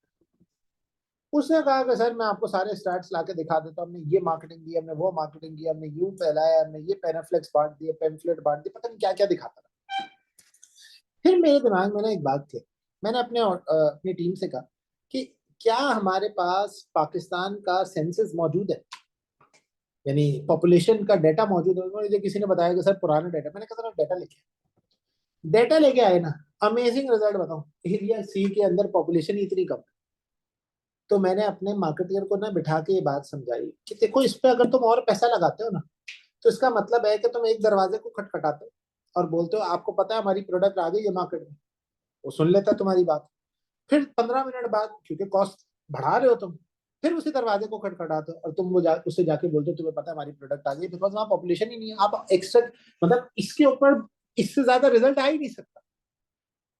तो उसने मुझे बोला सर ये बात आप कैसे कह सकते हैं। मैंने कहा देखें, अब मैंने उसको बोला कि अब सेकंड काम ये करो कि जो सेंसस ऑफ पाकिस्तान है ना, इससे तुम पॉपुलेशन टू सेल रेशो निकालो। तो पॉपुलेशन टू सेल रेशो पता क्या निकलता है, मिसाल के तौर पे यहाँ पे 10 लोगों की पॉपुलेशन है ना, तो 2.5 लोग हमसे खरीद रहे हैं। यहाँ पर हर 10 लोगों के अंदर से तकरीबन 1.5 लोग खरीद रहे हैं, और यहाँ पर हर 10 लोगों में से 8 लोग हमसे खरीद रहे हैं। हालांकि रिजल्ट देखो कितना डिफरेंट। यहाँ पर हर 1 रुपए की मार्केटिंग पे 2 रुपए की सेल हो रही थी, लेकिन यहाँ पर हर 10 में से 8 लोग हमसे खरीद रहे हैं। तो अबे भाई 10 में से 80% तो हमसे खरीद रहे हैं। अभी तो इसमें वो कह रहा था इसकी मार्केटिंग डबल कर दो, यानी इसका वो इसका ये कहना था कि सर यहाँ पे हम और मार्केटिंग करते हैं। तो अब फिर मैंने उसको क्योंकि वो अकाउंटिंग से ताल्लुक नहीं रखता और मुंशियाना अप्रोच उसकी, उसका दिमाग सिर्फ ऑप्टिमिस्टिक होता है, सर आसमान को छू देंगे। मैं उसको ये बात समझा रहा था कि देखो इस पे अगर तुम अपनी कॉस्ट इंक्रीज करवा दोगे ना मार्केटिंग की, तो ये जो एरिया है ना ये तुम्हारा लॉस मेकिंग एरिया बन जाएगा। और डिस्पाइट द फैक्ट कि हम यहाँ पे 80% सेल कर रहे हैं, डिस्पाइट द फैक्ट कि हम यहाँ पे 80% सेल कर रहे हैं, तुम यहाँ पे लूज कर जाओगे मार्केट। और मार्केट लूज इसलिए नहीं करोगे, कंपटीशन कंपटीशन को तो हमने उठा के पटका हुआ यहाँ पे। सीधी बात है, 80% सेल करना कोई आम बात है। हम तो यहाँ के मतलब समझे किंग है यार। इस किंग होने के बावजूद आपको यहाँ पे लॉस नजर आएगा कुछ अरसे में। तो उसने मुझे बोला सर समझाएं कैसे लॉस। मैंने कहा देखें अगर मैं इसके ऊपर मार्केटिंग कॉस्ट बढ़ाऊंगा और इसकी अलग से एक फाइनेंशियल स्टेटमेंट जब बनाऊंगा ना, तो अभी इसका जो प्रॉफिट मार्जिन इस फाइनेंशियल स्टेटमेंट का आ रहा है वो 32% है, लेकिन जब मैं इसके ऊपर 2 करोड़ की कॉस्ट और लगाऊंगा तो इसका प्रॉफिट मार्जिन 23 या 21%, 22% पे आ जाएगा, क्योंकि यहाँ पे सेल बढ़ने के चांसेस निग्लेक्जिबल है। इतने माइन्यूट से चांसेस है कि मैं समझता हूँ कि अगर साल में 2 कस्टमर और आ भी गए तो आ जाए, बस इससे ज्यादा नहीं हो सकता। उसको बात लॉजिकल लगी। मैंने कहा अब आप एक काम करें, देखिए यहाँ पे तुमने 80% मार्केट जनरेट कर ली, अब तुम एक काम करो इसकी रिसोर्सेस को आहिस्ता आहिस्ता इसके ऊपर डालना शुरू करो, बिकॉज यहाँ पे हमारे हर 10 कस्टमर में सिर्फ 1.5 कस्टमर खरीदता है और पोटेंशियल इसका भी अच्छा है, बुरा नहीं है, क्योंकि हर 1 रुपए की मार्केटिंग में तुम 3 रुपए की सेल कर पाते हो। तो अगर तुम यहाँ 2 रुपए की मार्केटिंग करोगे तो ये 6 रुपए की सेल हो जाएगी और ये 10 कस्टमर 3 कस्टमर्स पे कन्वर्ट हो जाएगा। जब तक इसका कन्वर्जन रेशो 50% ना पहुंचे इसका मार्केटिंग करो, फिर आहिस्ता आहिस्ता उसको मार्केटिंग कॉस्ट को इधर लेके आओ, इधर स्टेगनेंट मार्केटिंग कॉस्ट लगाओ। जब उसको ये बात समझ आई ना, तो उसने वो लिटरली खड़े होकर मतलब अपनी तारीफ नहीं कर रहा है, वो लिटरली खड़े होकर ताली बजा रहे कि सर मुझे अब मैं मार्केटिंग कर हम मार्केटर सिर्फ ये सोचते कि मार्केटिंग करते हैं। ये एनालिसिस का होना बहुत जरूरी था कि भाई पॉपुलेशन ट्रेंड भी तो देखो, लोग पैदा हो नहीं रहे, तुम उनको जा जाके बताया जा रहे हो एक ही बात। उनको पहले लोगों को आने दो उस जगह पे, जितने लोग आएंगे उतना ज्यादा फिर मार्केटिंग आप कर सकते हो। अब जाहिर है एक आउटस्कर्ट एरिया में जाके मैं जितनी भी मार्केटिंग कर लूँ कोई फायदा नहीं होगा। सो कहने का मकसद क्या है कि आपने स्ट्रैटेजी को एवेल्युएट करने कंटिन्यूसली, इस बात को समझने के लिए हमें भी 2 साल लगे।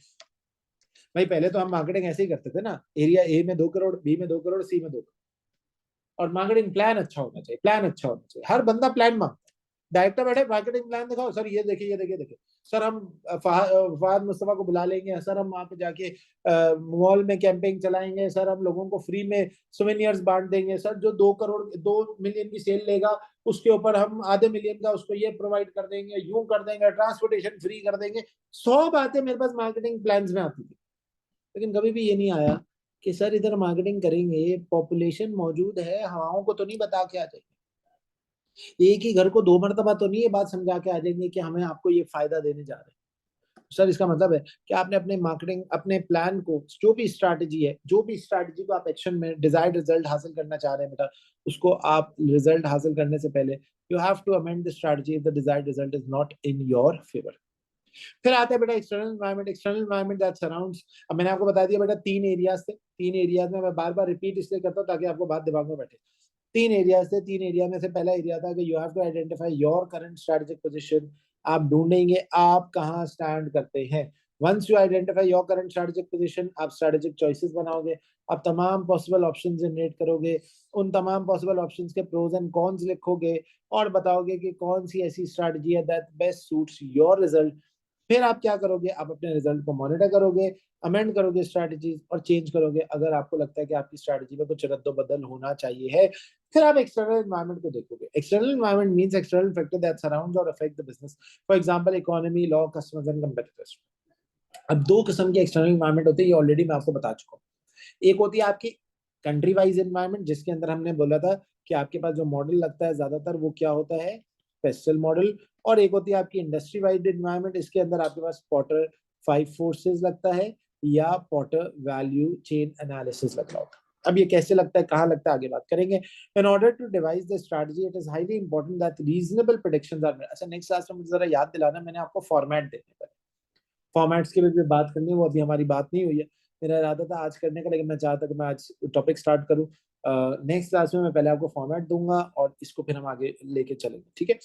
The importance of prediction is describe below. देखिए प्रेडिक्शन तो हर दुनिया के हर ऑर्गेनाइजेशन के अंदर होती है। प्रेडिक्शन का मतलब वो नहीं है कि हाथ की लकीरें देखी और आइडेंटिफाई कर लिया कि कंपनी कहाँ जाएगी। प्रेडिक्शन का मतलब है आपके हिस्टोरिक ट्रेंड्स को देखना, मार्केट के पोटेंशियल को देखना। भाई देखिए मैं आपको एक मिसाल देता हूँ। मैंने अपनी लाइफ में ना एक चाइनीज रेस्टोरेंट को रन किया था, मैं आपको बताऊंगा उसका नाम वगैरह भी बताऊंगा। मैंने लाइफ में अपने चाइनीज रेस्टोरेंट को रन किया था एक जमाने में।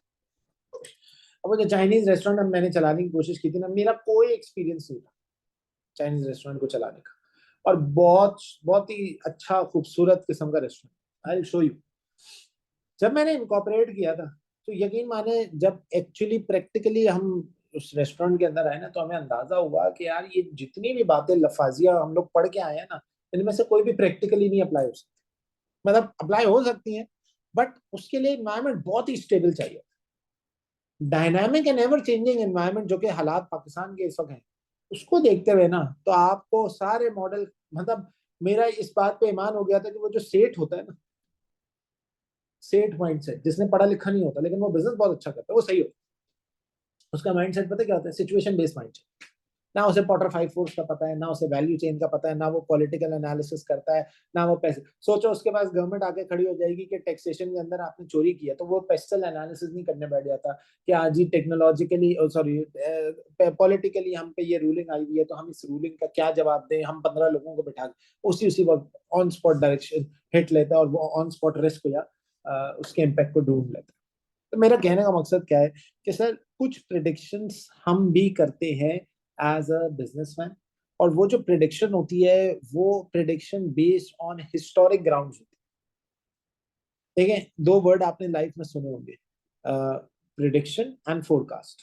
रेन प्रिडिक्ट होती है, फोरकास्ट होती है, लेकिन बजट प्रिडिक्ट होता है, फोरकास्ट होता है। सर बजट भी फोरकास्ट होता है, लेकिन आपकी जो फ्यूचर के अंदर सेल्स है वो प्रिडिक्ट, प्रिडिक्शन के पीछे ना हिस्टोरिक डेटा होता है, फोरकास्टिंग के पीछे ना हिस्टोरिक डेटा नहीं होता।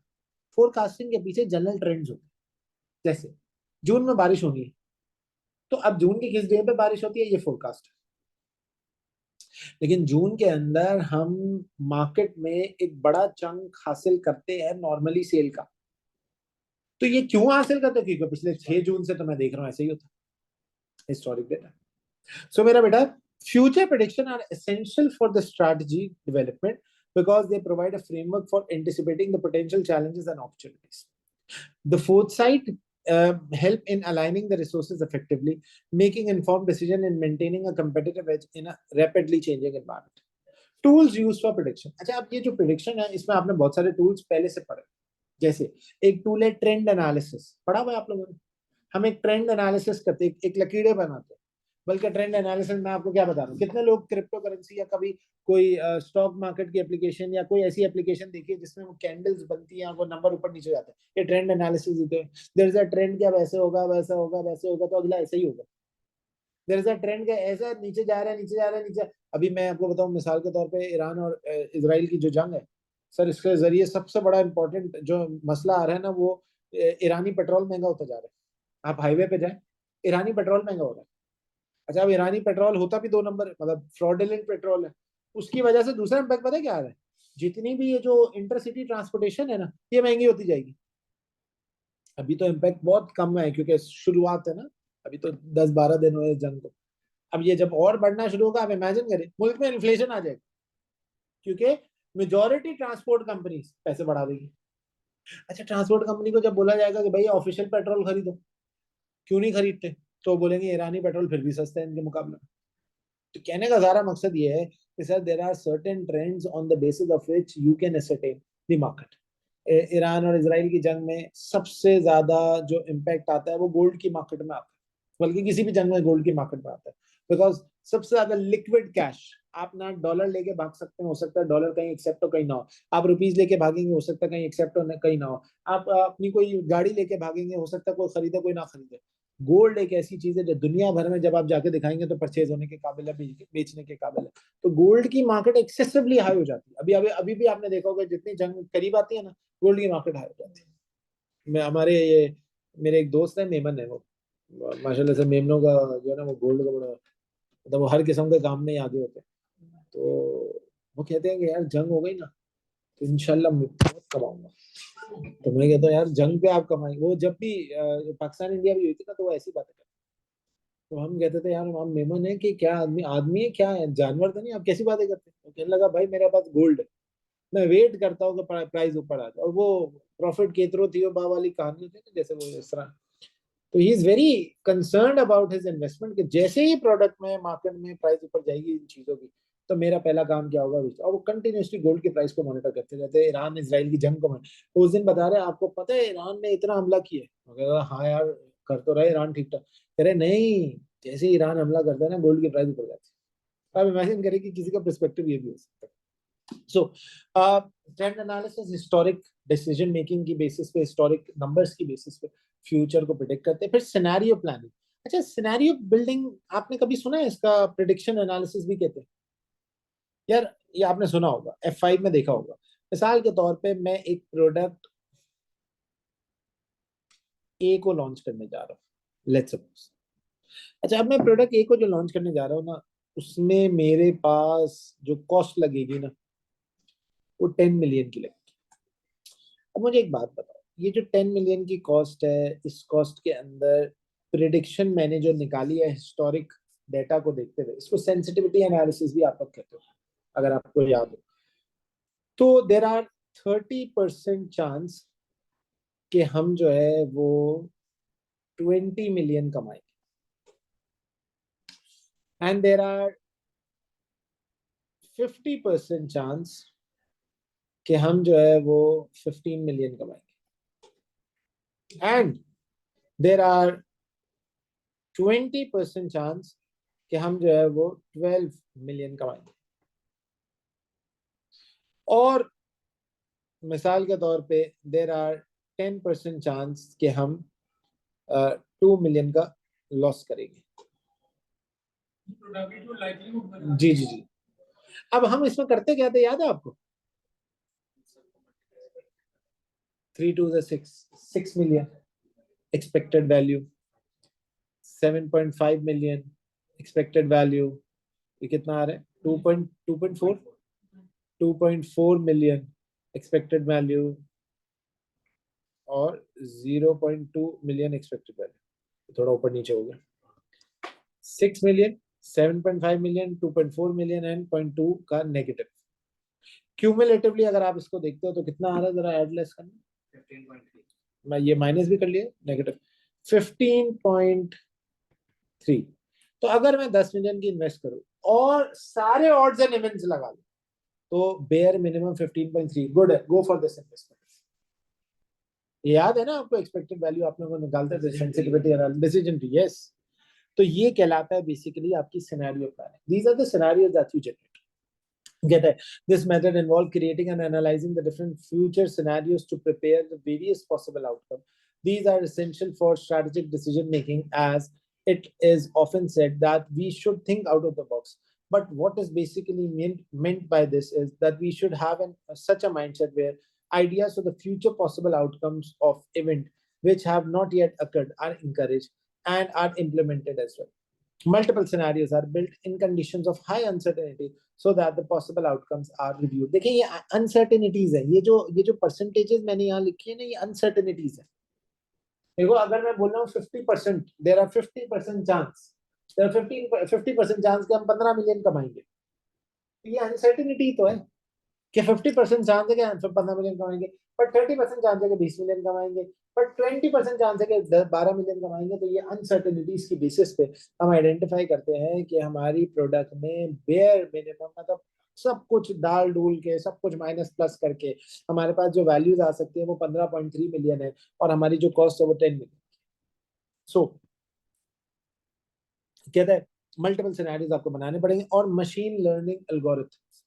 अच्छा, इसकी तो बड़ी सिंपल सी मिसाल है।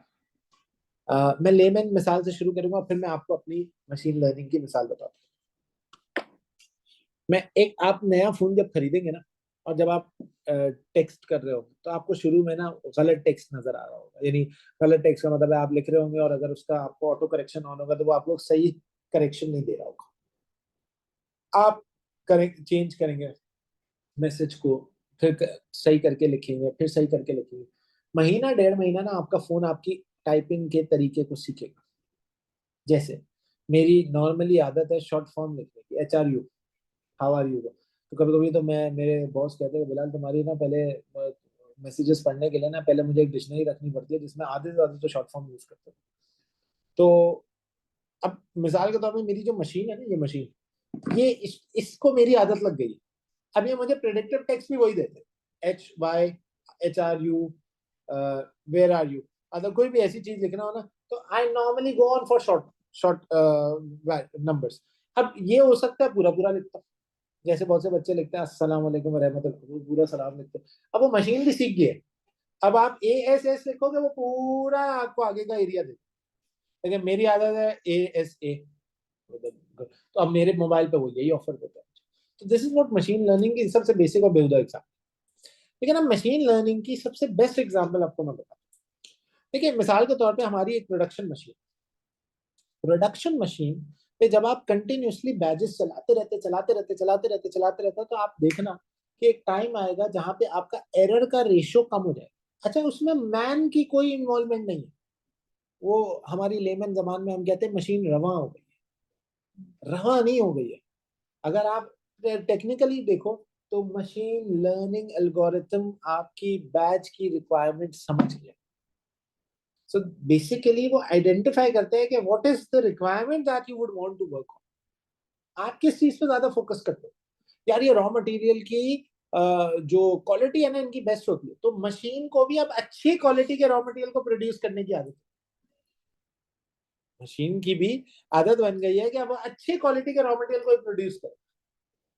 बुरे क्वालिटी का रॉ मटेरियल डालोगे मशीन की प्रोडक्शन अजीब सी हो जाएगी, बिकॉज मशीन लर्निंग फेल हो चुकी है। So machine learning algorithm is an algorithm in which the machine tends to learn as per the need and requirement of your area. So gather this method involved neutral work, decision tree, clustering, can analyze large data sets and identify complex pattern to make predictions. भाई हम जब ECCA के post को boost लगाते हैं या SBL के post को हम लोग बूस्ट लगाते हैं, तो पता है आपको नॉर्मली क्या होता है? जैसे हम बूस्ट लगाते हैं ना, हमारे बूस्ट लगाने के बाद ना मशीन जो कि फेसबुक की मशीन है वो हमें ना ऑप्शंस देती है। अच्छा, पहले वो हमें ऑप्शन देती थी 50 साल के बंदे को लगाना है या 60 या 40 या 20। अब वो पता है हमें, अब क्योंकि बार बार हम लगा रहे हैं तो सर्च इंजन ऑप्टिमाइजेशन हमें ऐसे ऑप्शन देता है कि ऐसा दिल करता है हर ऑप्शन को क्लिक कर दो और सारे ऑप्शन पे चल जाए। अब इतना स्ट्रांग हो चुका है वो, यानी वो बोलता है, पहले हमें बोलता था 18 to 20 years, 20 to 25 years, 25 to 30। अब वो एमबीटी हमें पता क्या देता है, वो बोलते हैं 18 to 25 and 25 to 35, उसको पता है इसी दरमियान में ACC होने वाले हैं। फिर वो बोलता है जिसने फला फला अकाउंटेंसी के पेजेस लाइक किए हुए उसको, पहले वो बोलता था मायरा खान को लाइक किया हुआ तो क्या उसको दिखाऊं ये वाला पोस्ट, ठीक है, हुमायूं सईद को लाइक किया हुआ तो उसको दिखाऊं ये वाला पोस्ट। अब वो बोलता है जिसने एक्स इंस्टीट्यूट को लाइक किया हुआ है, वाई इंस्टीट्यूट को लाइक किया हुआ है और जेड इंस्टीट्यूट को लाइक किया, क्या मुझे उसको दिखाना चाहिए? तो हम उस पर मार्क कर देते।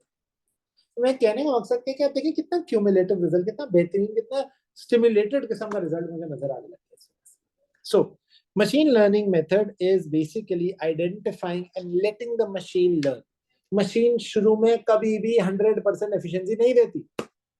मशीन की एफिशिएंसी आती ही तब है जब वो लर्न करती है कि आपके लिहाज से चलना सीख जाए। एंड एक टाइम ऐसा आता है, देखिए आप मेरी गाड़ी चलाएंगे ना और यही मॉडल का गाड़ी आपके पास अगर होगी ना, आपको अपनी गाड़ी में ज्यादा कंफर्ट आएगा मेरी गाड़ी में होगा।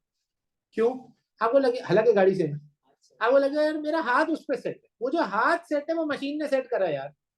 मशीन को पता है कि यार जब ये पाँव रखेगा एक्सेलेरेटर पे तो कितनी इंटेंसिटी से ये पाँव रखता है कि मैंने तेज जाना है और कितनी इंटेंसिटी से ये पाँव रखेगा कि मैंने स्लो के चलना। This is what machine learning is. So machine भी सीखती है वक्त के साथ साथ। देन अच्छा, अब हमने करा क्या सर? हमने बेसिक सा काम ये करा कि सर हमने एक सिनेरियो बिल्ड किया जिसमें हमने अपनी पोजीशन ढूंढ ली। अपनी पोजीशन ढूंढने के बाद हमने आइडेंटिफाई किया है कि हमारी जो करंट पोजीशन है और हम जिस स्ट्रैटेजी को अडॉप्ट करने जा रहे हैं कहीं वो हमारे मिशन से हट के तो नहीं है। मिशन से हटने का मतलब है कि हमारा फ्यूचर कोर्स ऑफ डायरेक्शन क्या है ये हमें पता होना चाहिए और हमारी स्टेक होल्डर की एक्सपेक्टेशन क्या है ये हमें पता होना चाहिए। जब ये दो बातें हमें पता हो जाएंगी तो हम सारे स्ट्रैटेजिक चॉइसेस जनरेट करेंगे। चॉइस ए, चॉइस बी, चॉइस सी, चॉइस डी, तमाम चॉइसेस को इवैल्यूएट करेंगे, प्रोज एंड कॉन के इम्पैक्ट में देखेंगे। अगर इसमें से 2 चॉइसेस सेलेक्ट हो सकती हैं, 3 सेलेक्ट हो सकती है या सारी सेलेक्ट हो सकती है या सिर्फ एक सेलेक्ट हो सकती है, जो भी कर सकते हैं उसको अडॉप्ट करेंगे। उसको अब इम्प्लीमेंटेशन की तरफ जाएंगे, मॉनिटर करेंगे रिजल्ट और देखेंगे कि क्या डिजायर्ड रिजल्ट अचीव हो रहे हैं या नहीं। अगर डिजायर्ड रिजल्ट अचीव हो रहा है तो हम खुश हो जाएंगे, अगर डिजायर्ड रिजल्ट अचीव नहीं हो रहा तो हम प्लान बी की तरफ जाएंगे, नए प्लान को इनकॉर्पोरेट करेंगे। फिर इन सारे चीजों को, रिजल्ट को ऑपरेट होने के लिए आइसोलेशन की जरूरत नहीं है। ये आइसोलेशन में काम नहीं करते, ये अकेलेपन में काम नहीं करते। ये तमाम की तमाम रिजल्ट, ये तमाम की तमाम चीजें, ये तमाम के तमाम फैक्टर्स, ये तमाम के तमाम मॉडल्स, ये तमाम के तमाम एनालिसिस तब ऑपरेट करते हैं जब एक्सटर्नल एनवायरनमेंट आपके लिए फेवरेबल हो। तो हमें एक्सटर्नल एनवायरनमेंट को भी पढ़ना था। जब हमने एक्सटर्नल एनवायरनमेंट को पढ़ा तो हमें पता चला कि एक्सटर्नल एनवायरनमेंट 2 किस्म की एनवायरनमेंट है, या तो कंट्री वाइड एनवायरनमेंट होती है या इंडस्ट्री वाइज एनवायरनमेंट होती है। कंट्री वाइज होती है तो पेस्टल लगता है, इंडस्ट्री वाइज होती है तो अलग अलग और मॉडल्स लगते हैं। अब इन तमाम चीजों को मिला जुला कर हम जब स्ट्रैटेजी बना रहे हैं तो स्ट्रैटेजी बनाने से पहले सामने वाले को मनाने के लिए एक प्रेडिक्शन भी देनी होगी कि सर मैंने सारे एनालिसिस कर लिए, मुबारक हो, हमें लगता है हमें ए में पैसा लगाना चाहिए है। तो सामने वाला बोलेगा भाई ए का फ्यूचर प्रॉफिट केतरो थियो बा, कितना पैसा आ सकता है, कितना रिटर्न आ सकता है, कोई मुझे ट्रेंड तो दो, कोई मुझे एनालिसिस तो दो, कोई सिनेरियो प्लानिंग तो दो, कोई मॉडल तो बताओ, क्या मशीन इनकॉर्पोरेट कर पाएगी आपकी स्ट्रैटेजी को, हाँ या ना? तो मैंने कहा सर देखें, मेरे पास फ्यूचर के ट्रेंड्स भी मौजूद है, अगले 5 साल की प्रेडिक्शन भी मौजूद है, मेरे पास सेंसिटिविटी एनालिसिस भी मौजूद है, मेरे पास डिसीजन ट्री भी मौजूद है, मैं आपको अगले 5 साल की मशीन के एल्गोरिथम्स भी बता सकता हूँ। और मैं ये अज्यूम करूंगा कि ये सारी बातें अगर रही और हमारी फोरकास्टिंग ऐसी ही रही तो सब सही रहेगा। तो उसने अगला सवाल मुझसे पूछना है, क्या तुम्हें लगता है बाहर की इन्वायरमेंट को मद्देनजर रखते हुए ये सारी चीजें वैलिड होंगी? भाई आप सोचे कल को अगर पाकिस्तान में खुदा ना खास्ता अल्लाह ना करे जंग का माहौल हो जाए तो बहुत सारे बिजनेस तो बंद हो जाएंगे, ठीक है।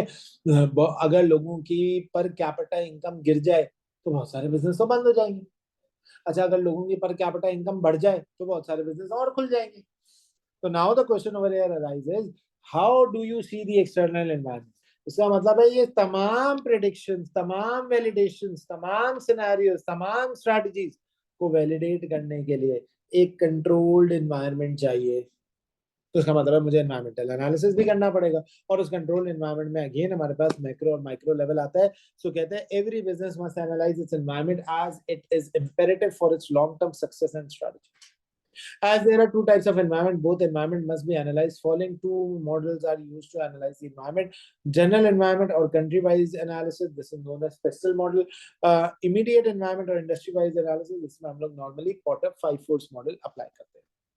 अब सर ये जो ऊपर हमने 3 एरियाज ढूंढे, फिर उसको एक्सटर्नल एनवायरनमेंट से कनेक्ट किया, फिर उसमें मॉडल लगाए, इसका पर्पस क्या है, मकसद क्या है इसका? तो भाई सीधा मकसद आपको पता है.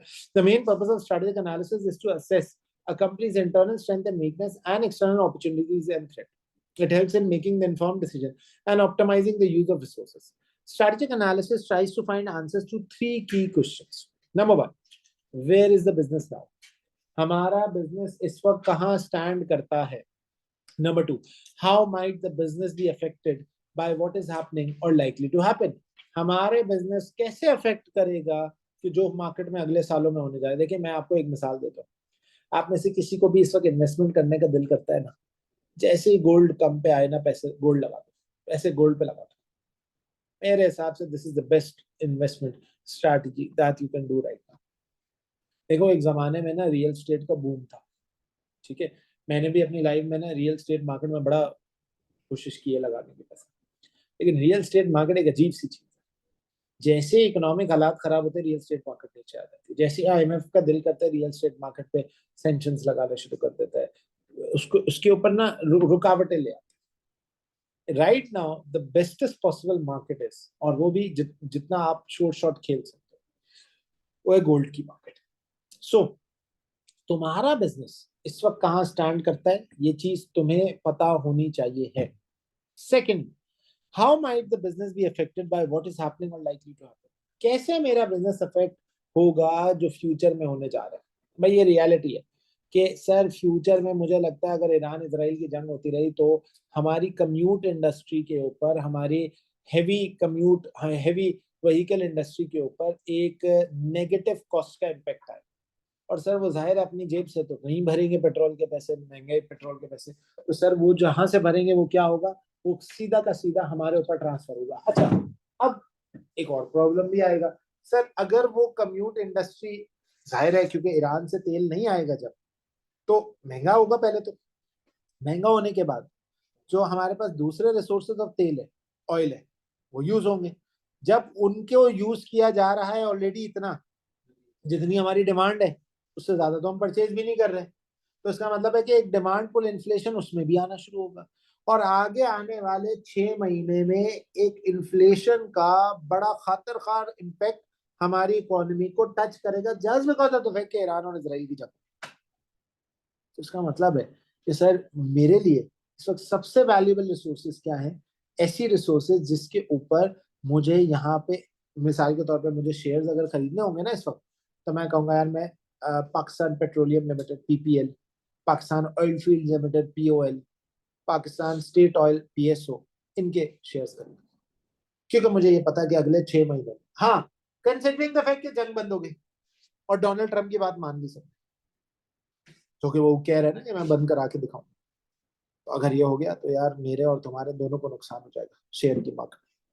क्योंकि अगर ईरान से तेल आने लगा तो ईरान से और तो कोई खरीदेगा नहीं, हम जरूर खरीदेंगे, फिर प्रॉब्लम में आ जाएंगे. अब ये प्रोबेबिलिटी एसरटेन करना है कि होगी या नहीं बंद होगी. अब हमें ये नहीं देखना कि हमारे पैसे बढ़ेंगे या नहीं बढ़ेंगे, अब हमें ये देखना कि जंग बंद होगी या नहीं, इसकी प्रोबेबिलिटी निकालनी. So how might the business be affected with what is happening or likely to happen, and how could the business respond to these likely changes? अच्छा अब देखो इसके ना एम्बिट्स को हम लेते हैं, इसके एक रिस्क एपेटाइट्स को हम लेते हैं. मिसाल के तौर पे मैंने जब अपना रेस्टोरेंट शुरू किया था और उसके बाद जब मैंने बंद किया ना, मतलब खत्म किया रेस्टोरेंट, तो मुझे ऐसा लगता है मेरा रिस्क एपेटाइट ही इतना नहीं है कि मैं ज्यादा रिस्की स्ट्रेटजीज पे पैसा लगा सकूं. लेकिन माने मुझे तो कभी स्टॉक मार्केट में थोड़ा सा नुकसान हो जाता है ना, तो मेरी रातों की नींदें उड़ जाती है. मैं थोड़ा सा सेंसिटिव आदमी हूँ मामले. मुझे अगर स्टॉक मार्केट में 10% का भी नुकसान हो जाए ना, तो मैं रात भर अल्लाह से दुआएं मांगता हूँ कि अल्लाह अब तो उठा लेना, मतलब मुझे नहीं, स्टॉक को कुछ बेहतर बना दे. क्योंकि जाहिर है परेशानी होती है यार, पैसा हार्ड अर्न मनी है भाई, मुश्किलों से आता है. So how are you going to respond to the changes that are likely to occur in this environment? फिर सर पेस्टल मॉडल क्या होता है, पेस्टल मॉडल कैसे शुरू करते हैं? Let's drill down into how the PESTEL model is going to work. मुझे जरा 2 मिनट दीजिए, मैं आ रहा हूँ, फिर हम इसको स्टार्ट करते हैं.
अच्छा जनाब,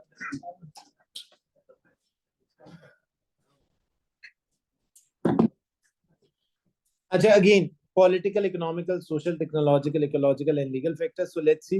अच्छा अब देखिए इस पे सवाल कैसे आएगा। मैं अगेन सवाल पूछता हूँ आपसे, how is the ACC examiner going to test this area. भाई एसीसी एग्जामिनर ना आपको एक सिचुएशन देगा और आपसे कहेगा कि अकॉर्डिंग टू दिस सिचुएशन आप मुझे बताओ कि कंपनी का स्ट्रैटेजिक एनालिसिस क्या होना चाहिए। फॉर एग्जांपल वो आपसे कहेगा कि जो जो कंपनी है वो इस वक्त लेट्स सपोज शूज इंडस्ट्री में है और ये शू इंडस्ट्री में 4th लार्जेस्ट कंपेटिटर है। इसको मार्केट में स्टेब्लिश हुए हुए 4 साल हो चुके या 20 साल हो चुके या 100 साल हो चुके, अक्सर वो कंपनी को 100 साल पुराना दिखाता है, 100 साल हो चुके हैं। अब आप बताएं कि आप इसके स्ट्रेटेजिक एनालिसिस क्या करते हैं और इसको अपनी फ्यूचर की ग्रोथ स्ट्रेटजीज को बेहतर बनाना है तो क्या आप सजेशन देते हैं। उसमें बहुत सारी और इन्फॉर्मेशन दी गई है। जब भी पेपर में वो स्ट्रेटेजिक एनालिसिस का सवाल पूछता है ना, तो वो आपसे इस तरह का कोई पंच लाइन आपको प्रोवाइड करेगा। अब आप क्या करोगे, आप हेडिंग डालोगे करंट पोजिशनिंग, और करंट पोजिशनिंग के हिसाब से आप बताओगे कि कंपनी का मार्केट शेयर क्या है, कंपनी का इस वक्त मार्केट पेनिट्रेशन स्ट्रेटजीज क्या है, कंपनी का ओवरऑल स्ट्रक्चर क्या है, कंपनी की गवर्नेंस कैसी है, ये सारी बातें उसमें बताओ। फिर आप बताओगे कंपनी के पास स्ट्रेटेजिक चॉइसेस। अब कंपनी का स्ट्रेटेजिक चॉइस वो खुद बताएगा तो भाई हमारे पास ऑप्शन है कि हम या तो अपनी ही इकोनॉमी के अंदर एक और ब्रांच खोल लें जिससे हमें लगता है सेल बढ़ जाएगी, वो बताएगा सेल क्या है, फोरकास्टेड सेल उधर ब्रांच की क्या है, या हम किसी और इकोनॉमी में चल जाए जहां पे हमारी कॉस्ट कम हो जाएगी, कॉस्ट कम होने की वजह से हमें ये फायदा होगा, ये फायदा होगा, एक्स्ट्रा एक्स्ट्रा एक्स्ट्रा आपको प्रोवाइड करेगा। वो सारी इन्फॉर्मेशन आप यूज करेंगे, ये सारी इन्फॉर्मेशन आप यूज करेंगे और आप कंपनी के स्ट्रेटेजिक चॉइसेस को इम्प्लीमेंट करेंगे। फिर उसके बाद आप तीसरी हेडिंग डालेंगे और जिसमें आप बताएंगे कि भाई कंपनी का कौन सा स्ट्रेटेजिक ऑप्शन आपको मोस्ट सूटेबल लग रहा है। ये नॉर्मली हम या तो कंक्लूजन में लिख देते हैं या फिर हम लोग यहाँ पे लिख देते हैं कि भाई हमें लगता है considering the above given factor company का फला फला ऑप्शन हमें मोस्ट सूटेबल ऑप्शन लग रहा है, और क्यों लग रहा है उसकी जस्टिफिकेशन देके आपके आंसर कंप्लीट हो जाएगा। तो आपके पास इस तरह का सवाल आ सकता है। फिर अगर आपसे वो बोलता है कि यार analyse the external environment in which the company is operating, और डेटा पढ़ते वक्त, एग्जिबिट पढ़ते वक्त आपको नजर आ रहा है कि आपको political, economical, social, technological, ecological and legal factors दिए हुए हैं उस सिनेरियो में, तो आप इन फैक्टर्स को यूज करके, इन एरियाज को इस्तेमाल करके आप आइडेंटिफाई करेंगे कि आपकी कंपनी पॉलिटिकली कितनी वेल स्टेब्लिश्ड है, आपकी कंपनी इकोनॉमिकली कितनी वेल स्टेब्लिश है, आपकी कंपनी सोशली कितनी वेल स्टेब्लिश है, इकोलॉजिकली कितनी, and technologically and legally. So political factors involve analyzing the government policy, political stability, tax policies, trade tariff, regulation that can affect the business. Changes in the government political movement can lead to new regulation, shift in trade policy, and even conflict, all of which may have an impact how a company operates. For example, stricter labor regulations or laws restriction may increase the cost of a business. देखिए मिसाल के तौर पे जिस economy में हम operate कर रहे हैं वहाँ 29% कॉर्पोरेट टैक्सेशन है, ठीक है। इसी तरह जिस इकोनॉमी में हम ऑपरेट कर रहे हैं उसकी पॉलिटिकल स्टेबिलिटी अच्छी नहीं है, जो गवर्नमेंट की पॉलिसीज है वो सही नहीं है इस वक्त। जो हम एनालाइज करने की कोशिश कर रहे हैं, मिसाल के तौर पे टैक्स पॉलिसीज जो है वो हमारी ऑपरेशनल नहीं है, टैक्स पॉलिसीज, टैक्स एम्बिट हमें सही नहीं मिल रहा है, टैक्स ग्रांट्स नहीं दिए जा रहे, हमें ट्रेड टैरिफ्स के ऊपर जो है वो लेट्स सपोज गवर्नमेंट बड़ी रिस्ट्रिक्शन लगाती है, हम इंपोर्ट ड्यूटीज बहुत ज्यादा बढ़ते हैं, हम रॉ मटेरियल बाहर से मंगाते हैं तो हमारे ऊपर मसाइल शुरू हो जाते हैं। ये तमाम की तमाम चीजें पॉलिटिकली अनसर्टेन हमारे इकोनॉमी को, हमारे बिजनेस मॉडल को, हमारी प्रोडक्शन को बनाते हैं। फिर economic factor, the economic factor focus on the broader economic condition such as inflation rate. हमारे मुल्क का inflation rate, undocumented inflation rate आपको पता है इस वक्त कितना है? कोई गेस करे? 44%। यानी हर 100 रुपए अगले साल कम से कम 144 रुपए में वही चीज दिला सकते। तो सोचे इन्फ्लेशन रेट, इंटरेस्ट रेट क्या है भाई इस वक्त? 12.5%, ठीक है। काइबोर हमारा जो है वो 12.5% है, तो 12.5%। अच्छा आप यूएई की मार्केट में चल जाए, आपको पता है इंटरेस्ट रेट कितना है वहां पे? 4%। यानी आपको 100 रुपए पे 400 रुपए देने पड़ते, 1000 रुपए पे 400 रुपए देने पड़ते, 1 लाख पे 4000। 4% उनका इन्फ्लेशन इंटरेस्ट रेट, 4% है। कुछ पैसे बने, मतलब आप सोच सकते हो किसी इकोनॉमी का 4% पे इंटरेस्ट चार्ज करना होगा। So interest rate, exchange rate, भाई ये हमारा इस वक्त अब लोग कहते हैं इसको आर्टिफिशियली रोका गया है 287 पर डॉलर को। वल्लाह आलम, मुझे ऐसा लगता है कि कुछ ना कुछ तो रुका हुआ है बाकी। एंड इकोनॉमिक ग्रोथ, हमारा इस वक्त इकोनॉमिक ग्रोथ पैरामीटर एक नेगेटिव था। आईएमएफ के अकॉर्डिंग हम नेगेटिव ग्रोथ पे, मतलब हम नेगेटिव हैं। हम पिछले साल अगर 12% ग्रो आए हैं तो इस साल हम लोग 10 हो गए। लेकिन आईएमएफ कहता है कि यार हमारे पास अभी भी पोटेंशियल मौजूद है, पता नहीं हमें नजर नहीं आता आईएमएफ की आंखों में अभी भी है। आईएमएफ कहता है आप अभी भी वो हमारे, यू आर एन, वो क्या कहते हैं अंग्रेजी में एक मिसाल है ना, एप्पल ऑफ एन आई, कुछ ऐसे करके होती है। तो हम अभी भी जो है वो उनकी नजर में important. These variables can influence the consumer spending, demand of a product, business profitability. For instance, during a recession, consumer spending tend to decrease, which can lower the demand for a luxury good and services, impacting the industry that depends upon the discretionary spending. देखिए आप खुद सोचो यार, पाकिस्तान में luxury products की market बहुत ही segregated है। ठीक है, पाकिस्तान में पॉश कंपनी ने अपना ब्रांड खोला था, अपना ऑफिशियल आउटलेट खोला था, बंद हो गया बिकॉज वो गाड़ी को खरीद नहीं सकता था, या बड़े माइन्यूट सा नंबर जो है उस वक्त परचेज कर सकते हैं। सो गाड़ियों की लग्जरी, घरों की लग्जरी, फोन्स, लैपटॉप, वॉचेस। मुझे कल परसों कोई बता रहा था कि ये जो वॉच इंडस्ट्री है that is actually an asset industry. और एक ब्रांड है लॉन्जीन्स के नाम से, इसकी एक एक वॉच जो है ना वो पाकिस्तान में 10 लाख से लेके 2 करोड़ 4 करोड़ तक भी जाती है। यार 10 लाख की अगर आपने एक वॉच खरीदी है ना, और आप उसको मार्केट में मिसाल के तौर पे आफ्टर 2 to 3 years 5 years आप बेचते हो ना, तो वो एंटीक कलेक्शन में 20-20 25-25 लाख रुपए की भी बिक जाती है, फिट इज गुड। इमेजिन करें यार, कितना बड़ी मार्केट जो है वो इसकी मौजूद है। लेकिन उस वॉच को अगर आप यहाँ पहन के निकल गए तो भी जाएगी, बस पैसे नहीं आए। मेरे साथ अभी रिसेंट वाकया हुआ, मेरा फोन चला था। हाँ मतलब वो कहीं से भी नहीं, नहीं ऑफिस से भी जरूरत नहीं, आप बाहर निकले गन पॉइंट पे आप ऑफिस से चोरी हो गई माशाल्लाह। तो आपने ढूंढा नहीं, कैमरा शैमरा नहीं था, तो आप 1.5 लाख की घड़ी पहन के गए क्यों ऑफिस पर, और वो भी वॉशरूम में उतार दी। चलो खैर, अल्लाह के रास्ते में निकले थे। सर सोशल फैक्टर्स, मेरा अभी कुछ दिन पहले फोन गया तो किसी ने मुझे कहा चलो सदका निकल गया। मैंने कहा यार ये देखो, ये कैसा सदका है जो एक अनवांटेड आदमी को दिया जा रहा है। नहीं नहीं नहीं, मेरा घर के करीब से हुआ ना, गन पॉइंट पे आया आराम से, कौन सा बोला बेटा दे दो, मैंने दे दिया, और सुकून से ले गए। सोशल फैक्टर्स क्या होते हैं बेटा? Social factors pertain to cultural trends, demographic, lifestyle, educational level, population growth. Social trend can be significantly impact the consumer behavior and preferences and demand for the product or services. For example, as health conscious consumers increases, there's a rising demand for organic food and wellness related product. देखें आज के जमाने में vegan consumers बढ़ते जा रहे हैं। Vegan consumers वो होते हैं जो वेजिटेरियन खाते हैं। हेल्थ कॉन्शियस कंज्यूमर्स बहुत बढ़ते आ रहे हैं। यकीन माने इतना ज्यादा ये जो जिम इंडस्ट्री है वो पहले इतना फ्लरिश नहीं थी जितना आज हो चुकी है।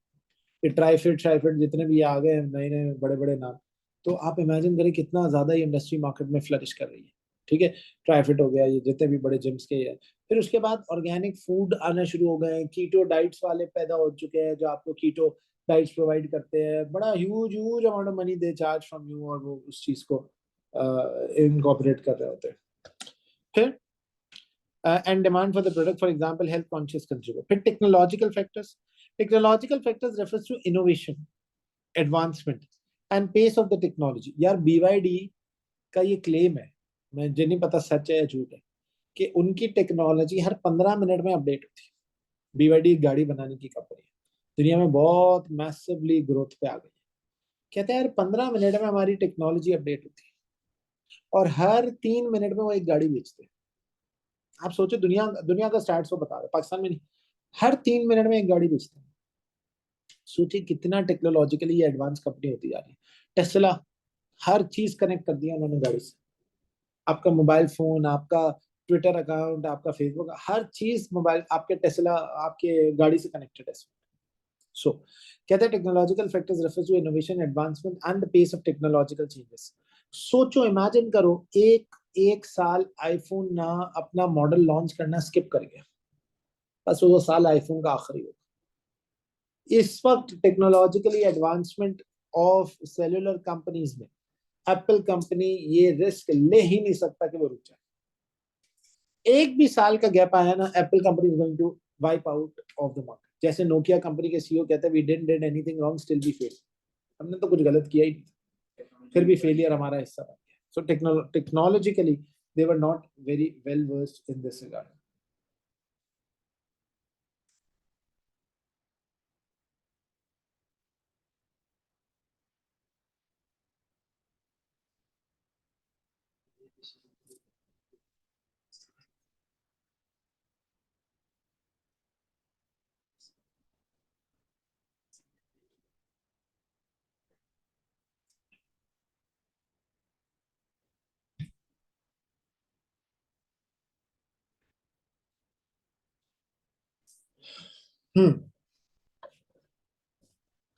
अच्छा, नेक्स्ट क्या कहता है बेटा?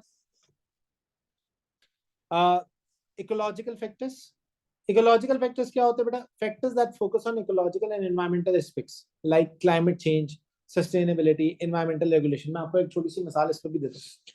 मैं भी कुछ अर्सा पहले यूएई ट्रेवल कर रहा था, तो वहां पे एक मार्ट में मैंने वो कुछ सामान लेना था, खाने पीने का, वो जो घर पे ले जाना था। तो वहां पे ना, जब मैं लाइन में लगा हुआ ना, तो वहां पे एक बायोडिग्रेडेबल शॉपर था, ठीक है। और अब वो सामान की जो वैल्यू थी वो बहुत ही कम वैल्यू का सामान था, और एक नॉर्मल शॉपर पड़ा हुआ था। तो नॉर्मली, अब being a Pakistani, I picked up the normal shopper. मुझे किसी पीछे बंदे ने बोला, boss you need to pick up the biodegradable one. अब जो उसकी प्राइस, अब मैं ये सोच रहा था कि यार 10 धर्म की चीज है, 800 रुपए की, उसके लिए 2 धर्म का बायोडिग्रेडेबल चॉपर लूँ, तो मतलब मैं क्यों? तो फिर मुझे ऐसा लगा जैसे पीछे सारे जज जज करने खड़े हुए कि अभी मैं कौन सा शॉपर लूँ। तो I bought that biodegradable shopper because of the fact that I wanted to look like an environmental friendly consumer. How can someone say that I am not environmental friendly? हालांकि मैं यूएई में, और पाकिस्तान में होता तो मुझे इतना कोई मसला नहीं था, क्योंकि I am in Pakistan. But UAE के अंदर मुझे इसमें बड़ा ऐसा इमेज के ऊपर जा रही थी बात। वो इसलिए रखते हैं ताकि आप नॉर्मल शॉपर्स अगर लेना चाहते हो तो आपकी मर्जी, बट बायोडिग्रेडेबल। असल में वहाँ मसला ये है कि वहाँ जो लोग हैं ना पीछे, जो कस्टमर है, वो कुछ बोलते नहीं है, बट ऐसा लगता है वो शायद सोचेंगे कि क्या फैसला। Peer pressure, yes, that is something जो कि बहुत, मतलब मुझे भी ऐसा लग रहा था। मुझे किसी ने बोला बहुत, there is a biodegradable as well, and I look back, there is an entire line standing behind me, and I thought कि यार अभी अगर मैं नॉर्मल शॉपर लूंगा तो मेरे को थू थू करेंगे, मेरे दिल में मेरे बारे में गलत सोचेंगे। So let's buy a biodegradable shopper. और 160 रुपए का शॉपर लेके मैं जब घर पे लेके आया ना, मैंने बताया, मैंने कहा आपको पता है मैं बायोडिग्रेडेबल शॉपर लाया। मैंने कहा दिमाग खराब है तुम्हारा, 10 रियाल की 800 रुपए की टोटल चीज है, और तुमने 120 रुपए इस पे लगा दी।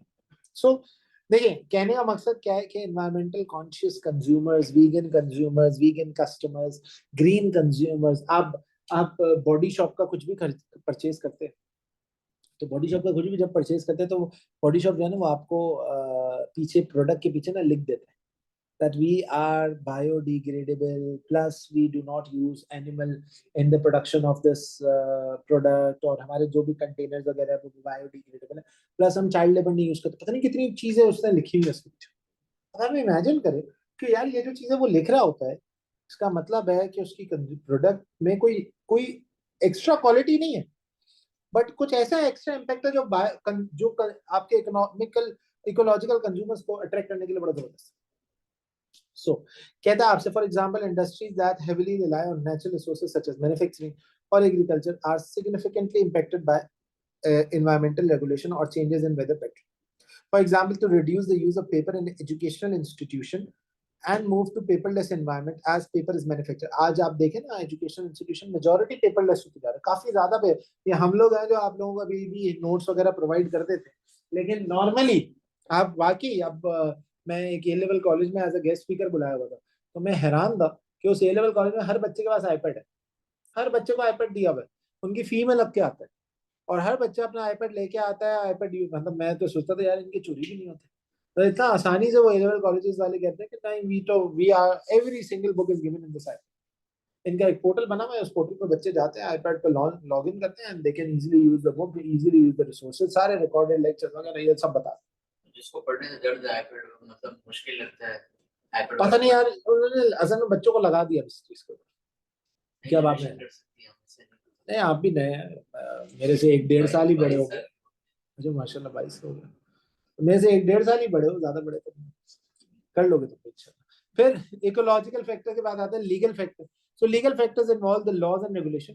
भाई देखिए, लॉज एंड रेगुलेशन को बहुत स्ट्रिक्टली फॉलो करना होता है। इस वक्त पाकिस्तान के अंदर नॉन फाइलर बिजनेस भी नहीं कर सकता, ठीक है। अच्छा, एक तरफ तो नॉन फाइलर है, अच्छा दूसरी तरफ जो फाइलर है ना, वो भी शिकंजे में फंसता जा रहा है, उसकी भी टैक्स बढ़ता जा रहा है। तो even if I think of starting my own business right now at this point of time, I would think 100 times, and out of those 100 times 80 times I think about the taxation. शायद मैं 20 मरतबा बाकी चीजों के बारे में सोचूं, यार रॉ मटेरियल कहाँ से आएगा, फना कहाँ से आएगा, कैसे चलेगा, रिसोर्सेज, प्लान्स, वैसे। बट 80% ऑफ द टाइम मैं टैक्स के बारे में सोचूं। Because tax is one of the most important parameter जो कि मेरी टेक होम इनकम डिफाइन करेगा। अगर साल में वो, हमारे पंजाबियों में एक मिसाल है कि रुपया लगाया और 1.5 ना कमाया तो क्या कमाया, यानी 1 रुपया लगाया एंड 1.5 ना अर्न किया तो क्या अर्न किया। तो वो हम लोग कहते हैं कि यार, वो एक आखिरी मिसाल देता हूँ फिर क्लास को ऑफ करूंगा। हमारी मस्जिद के मौलाना साहब है, तो वो एक दिन असर की नमाज के बाद ना एक कहानी बता रहे। कहते एक शख्स आया मेरे पास, उसने कहा मौलाना साहब बिजनेस में ना प्रॉफिट नहीं होगा, तो कोई वजीफा तो बताए। तो मौलाना साहब ने वजीफा बताया। तो कहता है, बोला मौलाना साहब ने बोला जाओ जाके 3 दिन पढ़ो, इंशाल्लाह प्रॉफिट आएगा। वो पढ़ गया, वापस आया। अरे मौलाना साहब अभी कुछ नहीं हुआ। तो मौलाना साहब ने बोला ये भी पढ़ो और ये भी पढ़ो और अब 5 दिन पढ़ो। 5 दिन बाद फिर वापस आया। मौलाना साहब अभी भी नहीं हुआ। तो साहब ने बोला तुम करते क्या हो? बोला मैं चाय पत्ती का कारोबार करता। उनको गुस्सा आया। कहते यार तुम चाय पत्ती का कारोबार करते हो फिर भी सही बिजनेस नहीं चला पा रहे, तुम में कमी होगी। मैंने कहा नहीं मौलाना साहब, आपके वजीफा पढ़ने से पहले मैं सोचता हूँ कि 20 लाख का मुनाफा होगा, सिर्फ 10 लाख का होता है। फिर आपने जब वजीफा ऐड किया तो अब मैंने सोचा अब क्योंकि वजीफा एडेड है तो 50 लाख का मुनाफा होगा, सिर्फ 30 लाख का होता है। तो मौलाना साहब ने बोला देखो this is not a loss, this is loss in profit. तो बहुत सी मरतबा जब आपको लोग लॉस कोट करते हैं ना, तो वो लॉस इन प्रॉफिट कोट होता है। तो लीगल फैक्टर्स आपके उस लॉस को असरटेन कर रहे होते हैं। For example student personal and educational data should be kept confidential. Data privacy and protection is one of the most important parameter जहाँ पे हम इस एनालिसिस को यूज कर सकते हैं। ठीक है, यहाँ तक रखते हैं। इंशाल्लाह कल की क्लास में हम मुलाकात करेंगे। कल की क्लास सेम 6:30 to 9 होगी।